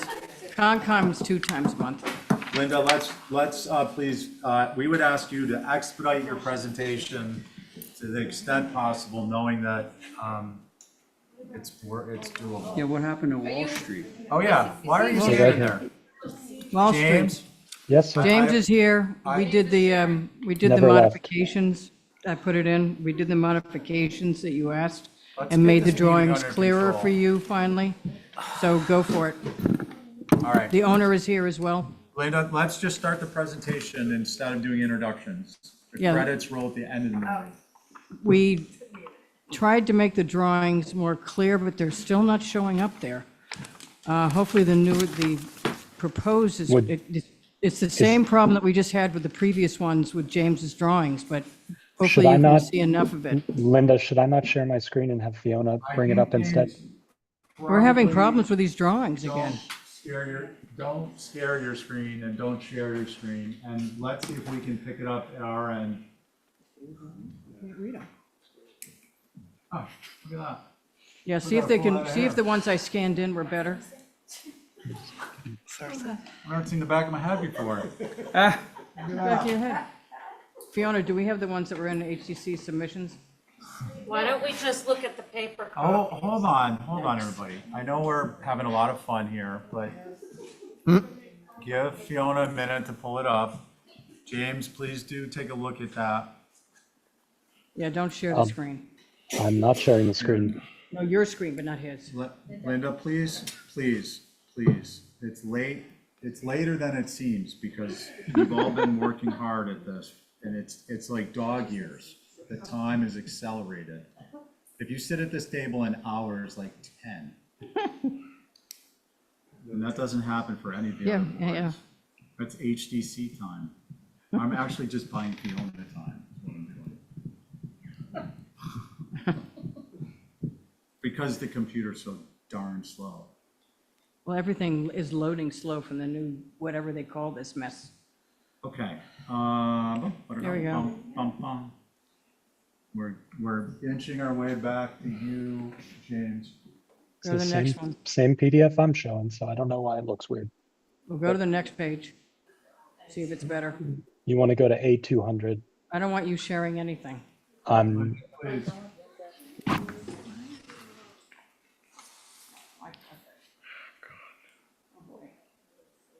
They were dark when we put them in, so that's really weird. Oh, that's better. Yeah, that's Okay, better. James, I'm just gonna give you a little bit of insight. You probably need to update your drivers, or there's something, you got an incompatibility with the, what are we on Zoom?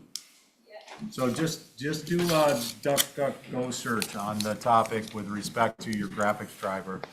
Something is not speaking with Zoom correctly. All right, Okay. Mr. Chairman, this is better than before, Yeah. because we scanned it in directly.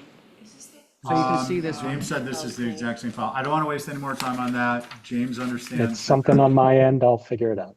Thank you. We appreciate it. Don't mean to harp on it. Certainly worries. didn't mean to get Linda going. No, I You're can't. gonna get me going. We are now back to James on the presentation of 34B Walsh. Please kindly direct Fiona, our staff member, as you proceed through so she knows what page she's Sure. on. A200 is the best place to be. As we mentioned before, 34B Walsh Street, this is one row back from Walsh, mostly covered by the property in front of it. The majority of comments we've changed based upon what the board said previously. You can see there on the front elevation, one of the comments was that the existing dormers, which are clouded, were chaotic. Some of that was keeping old dormers. So what we did was we regulated and made all the dormers the same and also increased the window size so there's less space. I know there was a staff comment about the dormers touching the ridge. That's an existing characteristic that we're just keeping when we're matching in other locations. One of the other comments was the front door was a little too informal. So we made it match the door that's on the south side, which the south side is kind of like the front door. It's a little bit backwards. So we changed the front door. We also added a beam to the underside of the shed roof, which was a comment from a couple different board members. If you want to move to A201, which is the next page. You'll see our changes that we made here were to the Widow's Walk. It was a comment specifically from Ray that we had it divided into two segments rather than three. You can see the old version on the lower left-hand corner if you pan down a little. You have to move it up a little bit, Fiona, because you can't see it. All right, James, continue, please. Yep. So There you that go. was the change on that elevation. You can see the beam clouded there as well. And then if we go to the next page, that's the south elevation. What you'll see is those dormers that were on the front, they've been mirrored on the back. Windows changed to size. And that's the only change there. And then if you go to A203, the next page, that's the western elevation. The comments changed here. The Widow's Walk changed obviously on both sides. And previously we had two tiny 6-light windows up on the second floor. We've changed those to the E windows that are clouded, just to reduce shingle space and make it a little bit better overall. And those are the proposed changes. I believe we addressed everything. Super. Thank you, James. Mickey, Sure. do you guys, do any commissioners have questions? Mickey? We're actually okay with the changes. Okay, thank you. Does anyone have any concerns? Abby? The roof walk still looks sort of odd to me. And I think on the first floor to the left of the front door, it would be nice to separate those gang windows and make it look a little bit more like the other windows on that front facade. They're existing. The ganged ones? Yeah. Yep. On the front north elevation. Yeah, so then it's just the roof walk that I think just looks absurd. Thanks. Can I? Ray? All right, so the bifurcated roof walk was actually my concern last time. So he did what I was suggesting doing, which is divided it into 3 bays. This is a case where, maybe like the first or second time I've ever said at one of these meetings that I think the roof walk could stand to get a little wider. Okay. We see the front But I don't elevation. think on the gable. I think No, on the no, gable just- it should get skinnier, 'cause it seems a little. But We'll if go you back made to the it north wider, then the elevation. 3 bays would not feel so narrow and tall. Yeah, guys, I want to cut off cross Okay. discussion, so Ray's comments, We're gotcha. just trying to help you out. I know, I'm just trying to move to Carrie next. Because that's my only issue is the roof walk. I do think on the ridge end, it should get a little narrower, maybe by, so it's like 8 feet. And then on the long end, go a couple feet longer, so you have a little more sections on that side. I think it's only 8 Okay, feet on the north. anyone else? Could we see the dimension on it? James? One dimension? second. I think it's 8 by Let me- 12. That sounds about right, James, Linda. it It's 8 by looks to me 12. just under It's a 8 by third. 12. 8 by 12. It's 1/3, 1/3, 1/3. It's 1/3, okay. Yep. Yeah, the gable, and it looks wide on. Would you, no, you want to go to the north That's why it's elevation? so tall. Go to the north elevation. It's been high. Okay, guys, please, Carrie made her comments. Who's next, Abby? No, I'm waiting to see There. the elevation, that one, that front elevation. Can't make it any narrower. Whenever whoever's last finish, Angus? I'll go. I think this has been mentioned, but I agree. These leg long because it's too wide across the gable. And the three sections look more appropriate than the two sections, but they need to get wider in order to look more proportionally correct. And that's mine. Thanks. Okay, so, yeah, my only concern is the roof walk, I think a foot width on the ridge end, on the gable, that's view from the gable. And- Narrower. Yeah, narrower, and a 2-bay versus a 3-bay. Because it's a third, correct me if I misheard you. It's a third of the overall, Yeah. Correct. so that's our section, which is not unheard of. We had. And also this detail, this isn't our typical detail for a roof walk posting, right? Is it? The skirt looks, Should run the It post. runs through it. You can't wrap the posts. yeah, something looks You know, off. so Carrie pointed something out. It looks like there's two Decks, fascia boards or whatever. yeah. I think that's just that the bottom rail of the railing is shown super high, which is like 6 inches off of the deck. Right. If it were It would brought be down, 4. and also Yeah. the top of the rail vis-a-vis the deck should only be 3 feet. It looks like it's more than that. So can we get a motion for an Exhibit A? Yeah. Do you want it less than 8 feet wide? No, That's, okay. we didn't say that.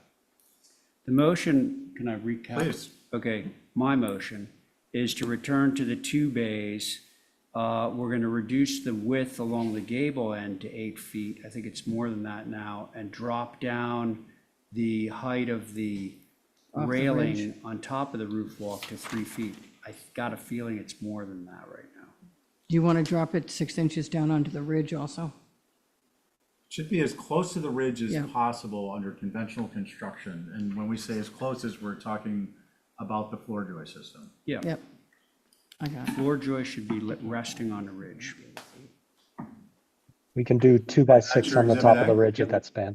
Yeah. All right, Yeah, let's see, that's what they're the board is all here, all in favor say aye. Aye. Any opposed? Carried unanimously. Thank you. Okay, thank you. Thank you. So now we're on to 22 Honeysuckle Hardscape. The Have a good Linda night. Williams Hour continues. Your board is myself, Abby, Val, Angus, and Connie. And it'd be really great if we could kind of pick this up a little bit, Linda. Wish we could see. Val, are you back? She's here. Let's Okay. go.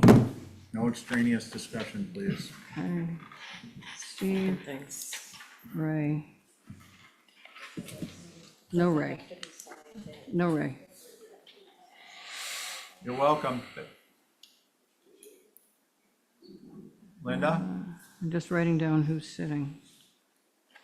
Because it's not the regular board. Okay. You want to go to the elevations? Quickly, I gave you pictures of, and a schedule of everything else we've done in there. They're all, except for 1 or 2, are over 29 feet. Some are 29.6, 29.7, 29.8. We have reduced the height of this one and taken quite a bit out of the width. So it's a little bit more proportioned. It's not an extended 4-bay, it's a 4-bay. This is 22 Honeysuckle? Yeah, and it's not on the agenda elevated as a hardscape. It's not elevated. Hardscape's coming in separately, like they all do. This is at Okay, grade. stop, please, hold on. That might It's be not my on the mistake. agenda. It's That is not my mistake. hardscape. All right, It's It's yeah. a new Dwelling. dwelling, and it It's a- always has been. It's my mistake. just hold on. So the problem is it's not on the agenda properly, so what we're gonna do Oh, come on. is the property is there any hardscape elements included in the drawings? No, well, there may be something on the site plan. Okay. I think it's okay, we can hear this, we can comment on it, and then we'll, put it on for next week. It's just a typo. It's, It's old business. Okay, Yeah. never mind. should And be- we're our own butters. Okay, guys, that's how we're gonna proceed, thanks, just, I'm the one who's gonna have to take heat if it doesn't work the way I think it is, so we're gonna go with that. and we'll open it, we'll discuss it, we will modify the agenda, and we will make a note to ratify the modification of the agenda after the fact at the next meeting. All right, just so I can finish. Yep, please. It was said that it's elevated from the roadway. It is not. I gave you the pictures showing that the grade is even with the road, even when the ones across the street from it. It's not elevated like the ones further up the hill. It's at grade level with the road. And we, as I said, we reduced a great deal of the length. We dropped the height, and it doesn't look terribly different from the other ones that I gave you all the pictures of. Okay. And the height is consistent with everything else over there. Thank you. Your board, as mentioned, myself, Abby, Val, Angus, and Connie would like to begin. There you go. Concerns? Can you see those transom windows? No, it's on the back. I have no concerns. Okay. Does anyone have any concerns with us? No. I had concerns about the two-storyness of it because what I remember being adjacent and along the street was all 1.5 story. That's not actually Linda, accurate. please. So Angus? my, Anything else? my concern is with the height of the facade. Thank you. Okay, thank you. And I have a question, Linda. Is this modular or stick? They're all stick out there. They go up Okay, like so there is some room to modulars. work. Okay, let's see. That's Abby and Val and Angus. I don't care. Okay.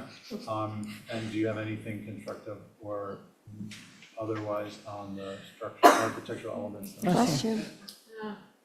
If I could see the stuff I needed to see, maybe, but it's fine. Okay. Connie? It's very Yeah. frustrating. I don't have any concerns. It kind of looks like everything else. Okay, Val. So Val, your issue is with the tablet, because I have the exact same drawings on the exact same web, and I'm having no problems. Right. It's the tablet. There's a They don't huge even amount of come pictures up in at there. all. Okay, yeah, that's Oh, what wow. I'm saying. So none of this came up, Val, on your Okay, thing? Linda, please. Well, that's a problem. Yeah, it is, but we are not gonna solve it this evening. What we are gonna solve this evening is getting through the rest of the applications God. in a timely manner, so please be respectful of our time. Okay, is there a motion on this structure? Oh, I'll make one. I want to make it. Okay, Abby? Did we have any conditions? No? No. Motion to approve as submitted. All in favor, say aye. Aye. Any opposed? Carries unanimously. Oh, except for Angus, opposed for the record. Let's see, 41A Cliff Garage, Matt?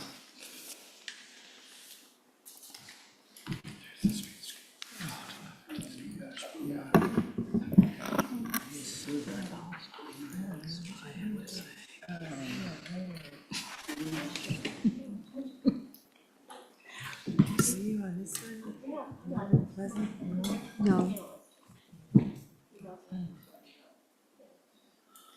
Good evening, Matt. Good evening, Mr. Chair. All right, when we're ready, when you are.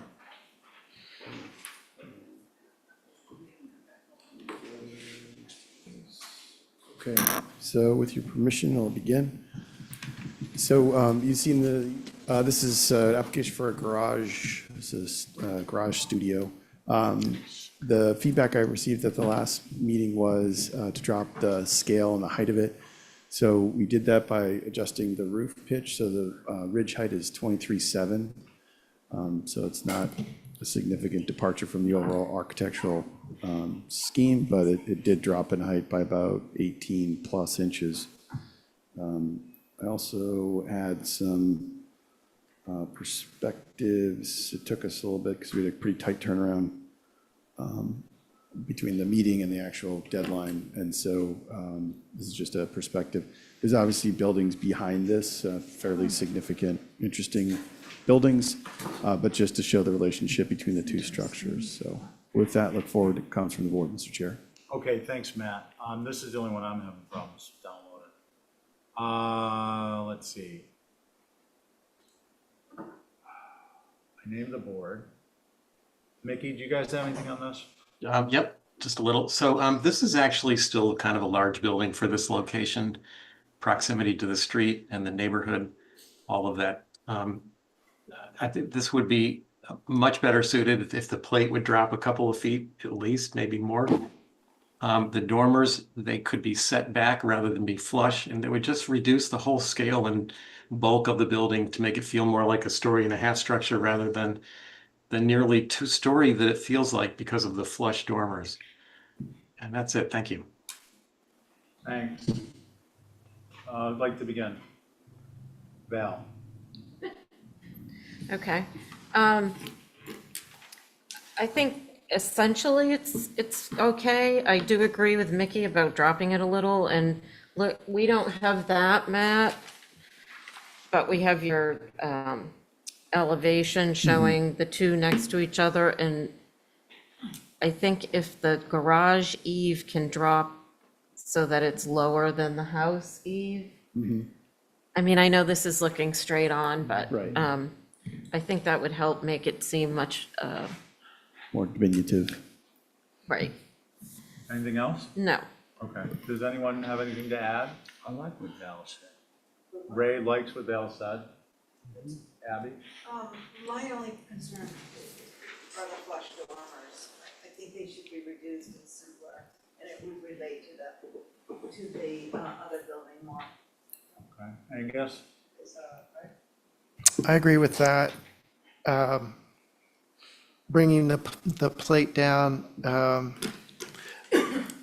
maybe such that that front pent roof just becomes part of the extension of the gable or something, just so that there isn't that vertical break that makes it feel taller, and stepping the dormer back at least a foot so that you end up with like a 9-light awning or something, instead of a 6/6.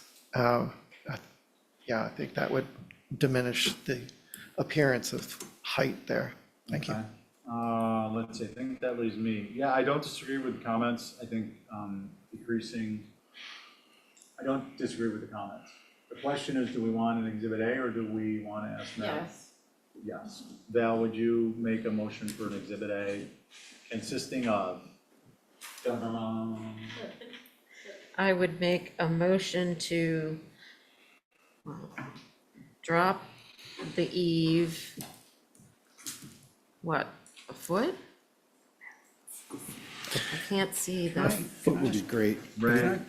Anything more than that might be Matt, catastrophic on the second floor. Ray? Well, actually, Might be clarifying, so. Matt beat me to my point of clarification. He is the applicant, so like, So we rather could, than design at the table, we could drop it, through you, Mr. Chair, we could drop the eve a foot and then set back the dormers. They are, the driveway side, the garage door side, it is flush, but we could set the dormers back a foot from the eve and drop the plate a foot. Okay, so now Matt has designed the table, and we have an Exhibit A. he's allowed to, though. Is there Yeah. a chance that the dormers could actually come in a little bit off the sides? Because it doesn't look like they're in the, they're a little tight to the. Matt, are they the 3 feet? They should be the 3 feet. They should be, but Yeah. are they? I can verify that they will be at least 3 So feet. Exhibit A, Val, is back on track. Matt, you want Drop. to state your Exhibit A again? no, Drop. let me, Yeah. So, go ahead. Sorry.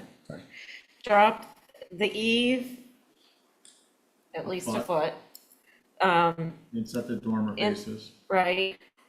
And Verify the sides. I'm just trying to help you some. I was gonna say, to Angus's point, make the roof over the doors tie into the main roof instead of having it separated. I I can do think that. that's gonna happen when he drops it a foot. It might, But but you're gonna do an Exhibit A. yes, I am. So on Val's Exhibit A, all in favor say aye. Aye. Aye. Any opposed? And Val's gonna do a really nice drawing. Thank you very much. Thank you, Val. All right, we are now on to a pool hardscape. No? Oh, yeah, that's being held until You're today. skipping a couple now. There's a bunch being held. Yeah, going down to 33 Cliff now, Yeah, 33 Cliff. which or- I'm recused from. Ray's not on this, so let the record reflect 33 Cliff Road, Commissioner Paul recused. This was on my list. Okay, hold on one second. Everybody, hold on a second. You're gonna get an opportunity to. She's signed in? Oh, she is. Yeah, yes. I just didn't recognize your last name. Oh, yeah, sorry. Okay. Yeah, you're Okay. you're a panelist. Okay, it's Val, Abby, Angus, myself, and Carrie. Miracle, when you're ready. Perfect, thank you for your patience. I could just go to, well, I guess she needs to see first. Yeah, Because there just, was only one tiny thing that wasn't consentable in my mind. okay, why don't you just spring that on us and we'll see. Because all it was the apron, it's like some granite or something. Yeah. Yeah, 'cause everything else I think is lack of visibility, but this one apron is just unusual.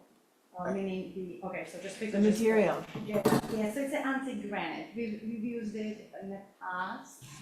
I just don't think it's on Cliff Road. And possibly, maybe not on Cliff Road, but I definitely done it on a Cliff Road down the road, but it's Okay, an antique granite. Miracle, do you want to open up the whole application, have it discussed, or do you want to come up with a solution and maybe? I am get- happy to change it for more acceptable, if it's like a Belgian block or the cobble, if that's what is it. What do you want, Carrie? The board is the regular board, I announced, regular board and Carrie. Well, Ray recused. the driveway material is shell, Yes, it's shell, so I would go with a cobble of some sort. and absolutely okay with that. Okay, just, given that this was on Carrie's consent items and she has had her consent item addressed, is there anyone who would like to open up the full application of this hardscape for review? No, because I already looked at it at home. And that was the only thing. Is there a motion? Motion to approve with cobble apron. Okay, that'll be a condition on the COA, on the written, correct? Yes. Okay, let's see. All in favor, say aye. Aye. Any opposed? Carries unanimously. Okay, we are now on to 4 Underhill Lane. Miracle? Oh, yeah, I'm right next. Where does it say that? I don't have a personal record. This was another on my list. Yeah, so, yeah, Carrie, do you have a question? Well, I did, because there's a little bit of a discrepancy from just one of the photos on the property. On the left of this building is where the fences are, and they look like they exist already. And one of them just looks like it's 8 feet, not 6 feet. So And then I can see that the stairway wasn't built behind the building, it's visible. So is that what you're trying to hide? So I'm not here for stairs. We were Right. here for it was kind of like oversight because we had I will just, sorry, let me see if I can connect this. Anyhow, I will just kind of zoom in because unfortunately my pen doesn't work. So I am here for the kind of this small enclosure. On my previous certificate, which is part of the submission, you will see I had it all enclosed, and I will just quickly switch to the previous enclosed, so you can just compare. So I had this enclosure bigger and set back. Okay, Miracle, please hold on a second. Can you- Sorry. Okay. So this is approval. So this is the only Can thing. you zoom out, Circular please? stair is not Little. built where it's supposed to be. Can you zoom out a little, Miracle, please? Of course. So it's just this little enclosure on the side? Yes, And that's what we're actually talking about? that's what I am here for. And the fireplace, right? 'Cause that's And the question- fireplace is in the back. I didn't know how tall that was. Okay, can we see the It's fireplace? Freestanding with a big So, wall. just going back to what you can see and what is on a picture, we end up reducing, and I will zoom in, we just end up reducing to this small enclosure behind the. Miracle, I'm sorry, but you're giving me a headache with this being so close to my head. Can I'm you zoom out a sorry. little? Okay, I want to make sure it's clear. Like a It's movie super theater. clear. It's like I can read the lint on the There could be paper. other ways how to give you a headache, so I'm glad it's just with this. All right, so where's the chimney? Okay, so the fireplace is in the back, the chimney, that's right there. Okay. And here's the design to it. Can you show the elevation? Yeah, show the Yeah, elevation. of it. it's all together, it needs to be, because next to the shed, so it needs to be a little bit higher. What's the overall height? Overall height is 10 feet and Okay. 6 inches. And the distance from the street? It's not visible, it's all the way, I believe, so like 150 feet, it's all the way here. Okay. And it's behind the garage. Okay. Any other questions, Carrie? The fence in the back, that's gotta be 8 feet, no? The fence in a back. In the back, in that back little enclosure that you reduced the size of it? Yeah, so, I mean here, no, that's 6 feet. It's 6 feet, It's okay. 6 feet, yes, that's 6 feet. And the fence in front of it was 4.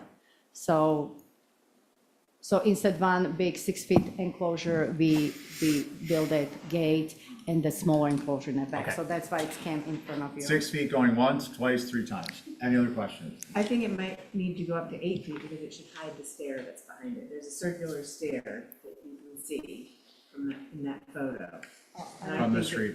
From the street, yeah, you can, Okay. I have a really good computer picture at home, Okay. like, there, you can see it. Oh, yeah. And I think we should try to hide Oh, it, yeah. because that Okay. was not approved there, it was approved behind the building. So Well, I think we'll get some, That fence we'll should get be, some punitive damage out of them. just raise that fence another 4 feet. The- Abby? This fence right here, Carrie? No, the next one, the one in the back. This one. Yeah, Raise that's that supposed to- to be 6 feet. I just think something needs to be done to hide that stair, because I don't want Okay. people getting ideas that they Is there- should have them. Is there anyone concerned, well, then we can address, I mean, we can address a stair that wasn't approved in a different way than hiding it. But right now, let's go with that. Does anyone have a concern with that 6-foot fence being an 8-foot fence? I think that even at 8 feet, that would still be visible, and 6 feet already feels like a maximum height for a board fence. I would rather see it screened with a tree or some sort of planting or lattice or something, but an 8-foot fence just seems out of place. I don't Abby? actually mind seeing the circular staircase, and I think making, it's just gonna look odder if you Yeah. make it taller. Yeah. I agree with Abby. It's outside of town. It's not historic. And if hidden by anything, I would suggest like a European hornbeam. But let's just make like a move on this, please. What's the other objection that you have?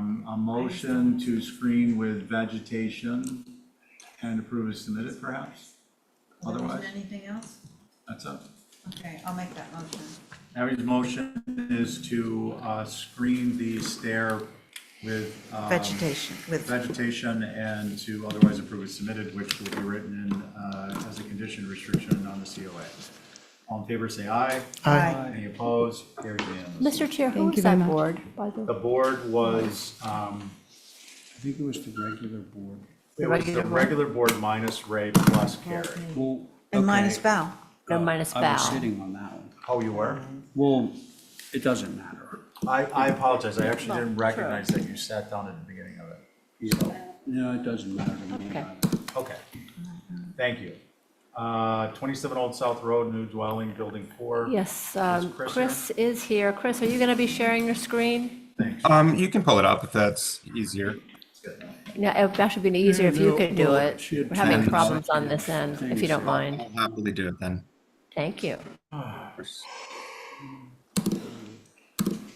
Do we have, how we say, a pray? Yes, we have him in the Do queue. we have as- Atlantic? No, not Atlantic right now, but we do have the gentleman representing 57 Somerset on as well. All right, Chris, good evening. If you could kind of walk us through this. Yeah, absolutely. Good evening, everybody. Thanks for listening to this. So I'll keep it really brief. I know it's late. Basically, we have it is a 6 apartment year-round housing, employee housing subdivision that we're doing off of Rupert's Way. Across the street are duplexes, and trying to keep in the neighborhood. This is the building we're talking about currently is this one. height-wise, we're under 28 feet at 27 feet 11 inches. Total square footage of the building is 1,500 square feet. Charcoal black on the roof, black windows.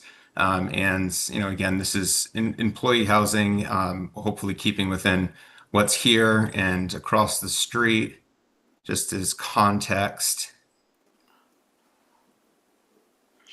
And that's what will basically the facade will be facing. So ours will be facing in the same direction. That's what's existing across the street.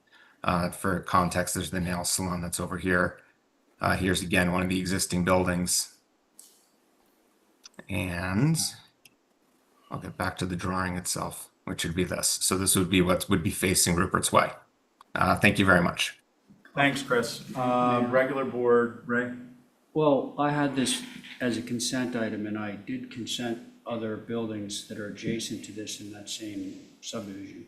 The reason that I pulled this one was, you can see it fairly clearly on page 3 of 4 of the renderings, with all those very colorful cars. There's this sort of projecting gable, which I appreciate in principle, but it only projects off the main gable by like a foot. So it does kind of beg the question of like, why is it even there? Yeah. Either it should be more pronounced, and I would understand why you wouldn't necessarily want to do that, Chris, because I'm sure your footprints are very limited here. But now if it goes completely flush, then we're looking at the one that's 2 doors to the left of it, essentially, right? Yeah, absolutely. And I'd be willing to, just with that context, Ray, I could project that gable an extra foot forward, we'll call it towards Rupert's, and I have the ability to push the other back about 6 inches. So that would give it, just about a 3-foot difference, which hopefully should help a little bit. I think that's good. Yeah, A foot is me kind too. of really mean. I mean, Yeah. not nasty mean, but slight. Yeah, Can and we- certainly lean. Thanks. Any other, No, that's it. Abby?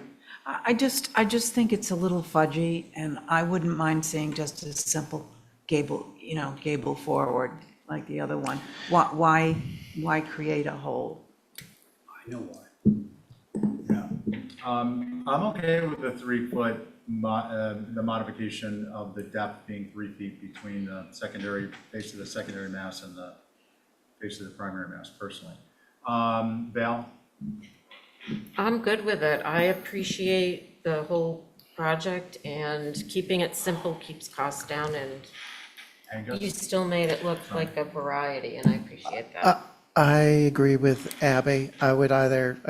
What Ray pointed out was my concern with looking at this application was it's not projecting enough. And I don't think 3 feet's projecting enough unless something different happens with the roof, like it, returns back, or there's like a hip or something that makes it be like an element of itself, but just the simple gable projecting 3 feet isn't going to do it for me.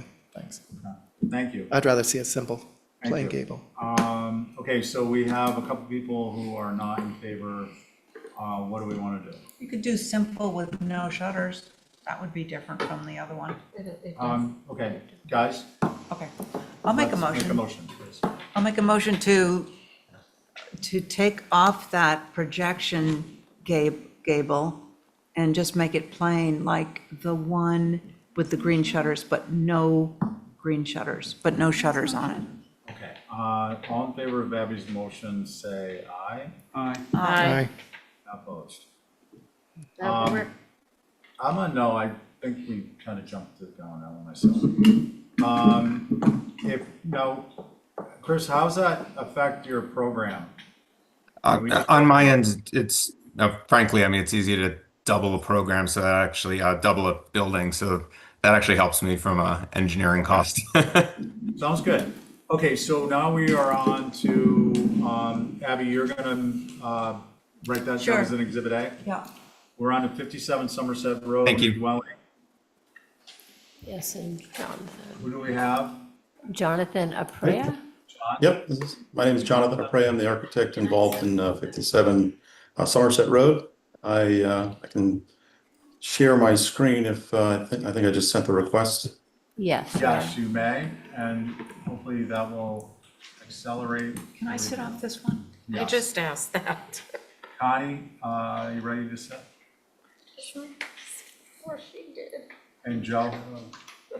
I got the idea. Yeah. Connie? Yeah, oh, yes. Yeah. Joe, can you sit on this? Yes, sir. Okay, guys. Go ahead, Jonathan. Let's get rolling here. Yep, I'll try to be very, very quick and brief here. Basically, it's a single family, 4-bedroom home with a front porch, a rear covered patio, sitting on approximately 20,000 square foot property. The main roof spring line starts bisecting the point at the windows and extending up at a 10 pitch with various shed dormers that are below the main ridge through various sides. So obviously we have some change in elevation at the front with a pronounced hierarchy at the main gable face. So the first drawing at the top here is what is on the street elevation. Next one below, that is the rear elevation, so not really seen by public way very well. The right side elevation is on the next slide. This lowered area is a recessed well, so it's viewed in the elevation more prominently than it would be in reality. And then the right side elevation here showing the single level structure in front that is hiding some of the components. Again, there's a living room off the back with some gained windows, but that is in the backyard. Mr. Chair, Yeah. through you to the applicant, you're not screen sharing. No? I'm looking at my own. so Yeah, I don't know what happened. Oh, I thought Screen share fell off, but Yeah.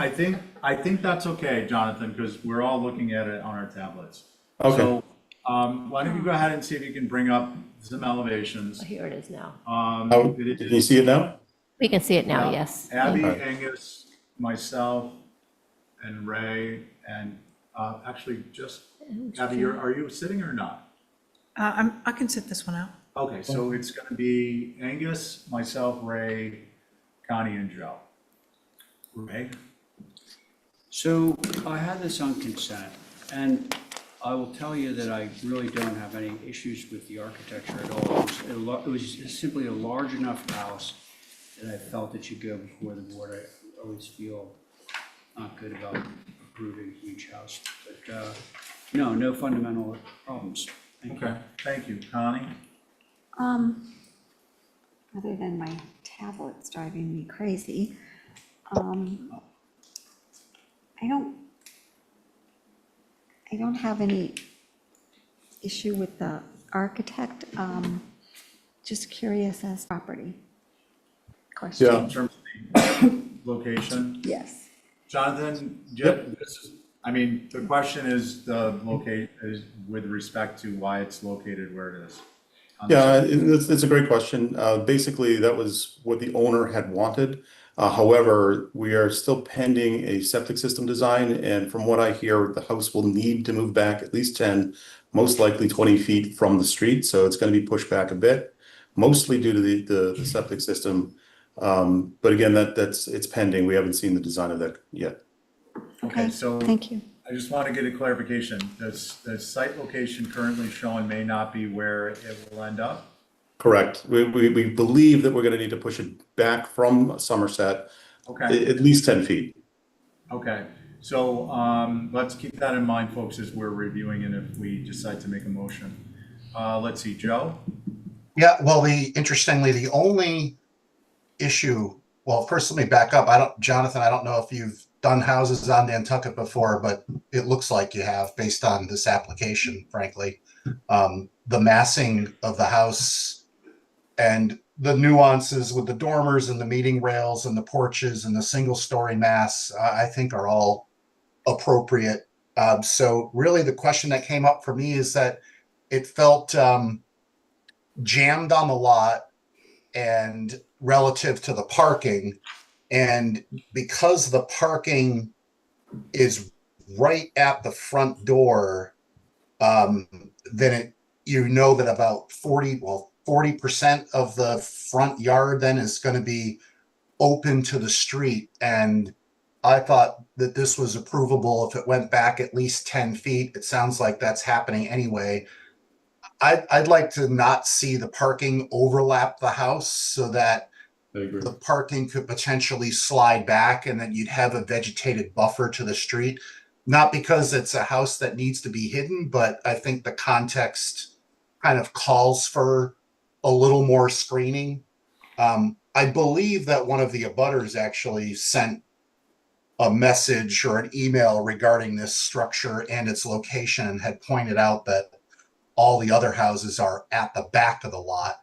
I don't think that that needs to be followed rigidly. I think having some yard space in the back and not giving up the entirety of the front yard to the street, that's not the approach that I think needs to be taken with this. But I would just look at parking placement and sliding it back on the road. But other than that, I have no issues with the architecture. Thank you. Thank you. Let's see, Angus? I agree with Joe. I don't have any issues with the architecture. It's just the placement on the lot and the parking proximity to the street and to the house. Okay, thank you. Jonathan, can we move this back 10 feet and address the parking in a hardscape application?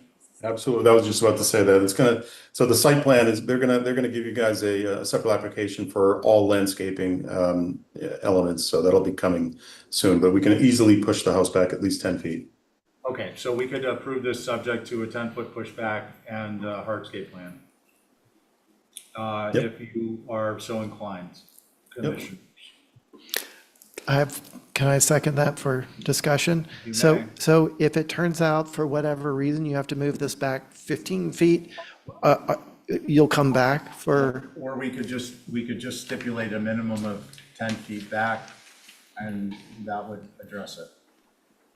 okay, I think the further back, the better. Okay, thanks. Okay. Does someone want to make a motion? I thought it was made and I seconded. No? Oh, who made the motion? I said it, but I didn't make it. Oh. I made it. Connie did. Thank you, Connie. So the motion is an Exhibit A indicating, we could probably just do it, write it on the COA, right?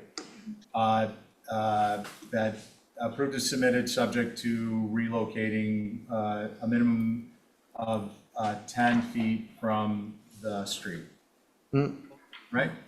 10 feet further. Further away. 10 feet further, I'm Yeah. sorry, yeah, like it's been a long night. Okay, on the motion, Connie, Aye. Joe, Aye. Angus, Aye. Ray, and I'm an aye. Anyone else? Nope, all right, that carries unanimously.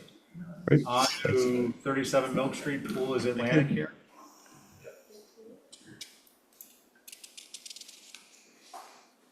Who is it? Is that? Oh, hey, how are you, Lindsay? Sorry, I was thinking you were online. All right, 37 Milk Street. And Mr. Chair, you wanted to know if that was in the OHD and it is not. Okay, perfect, thank you. So the OHD is out of the equation. This is a pool in a home that is not in the OHD. And Lindsay, why don't you present and we're gonna move through this. Sure.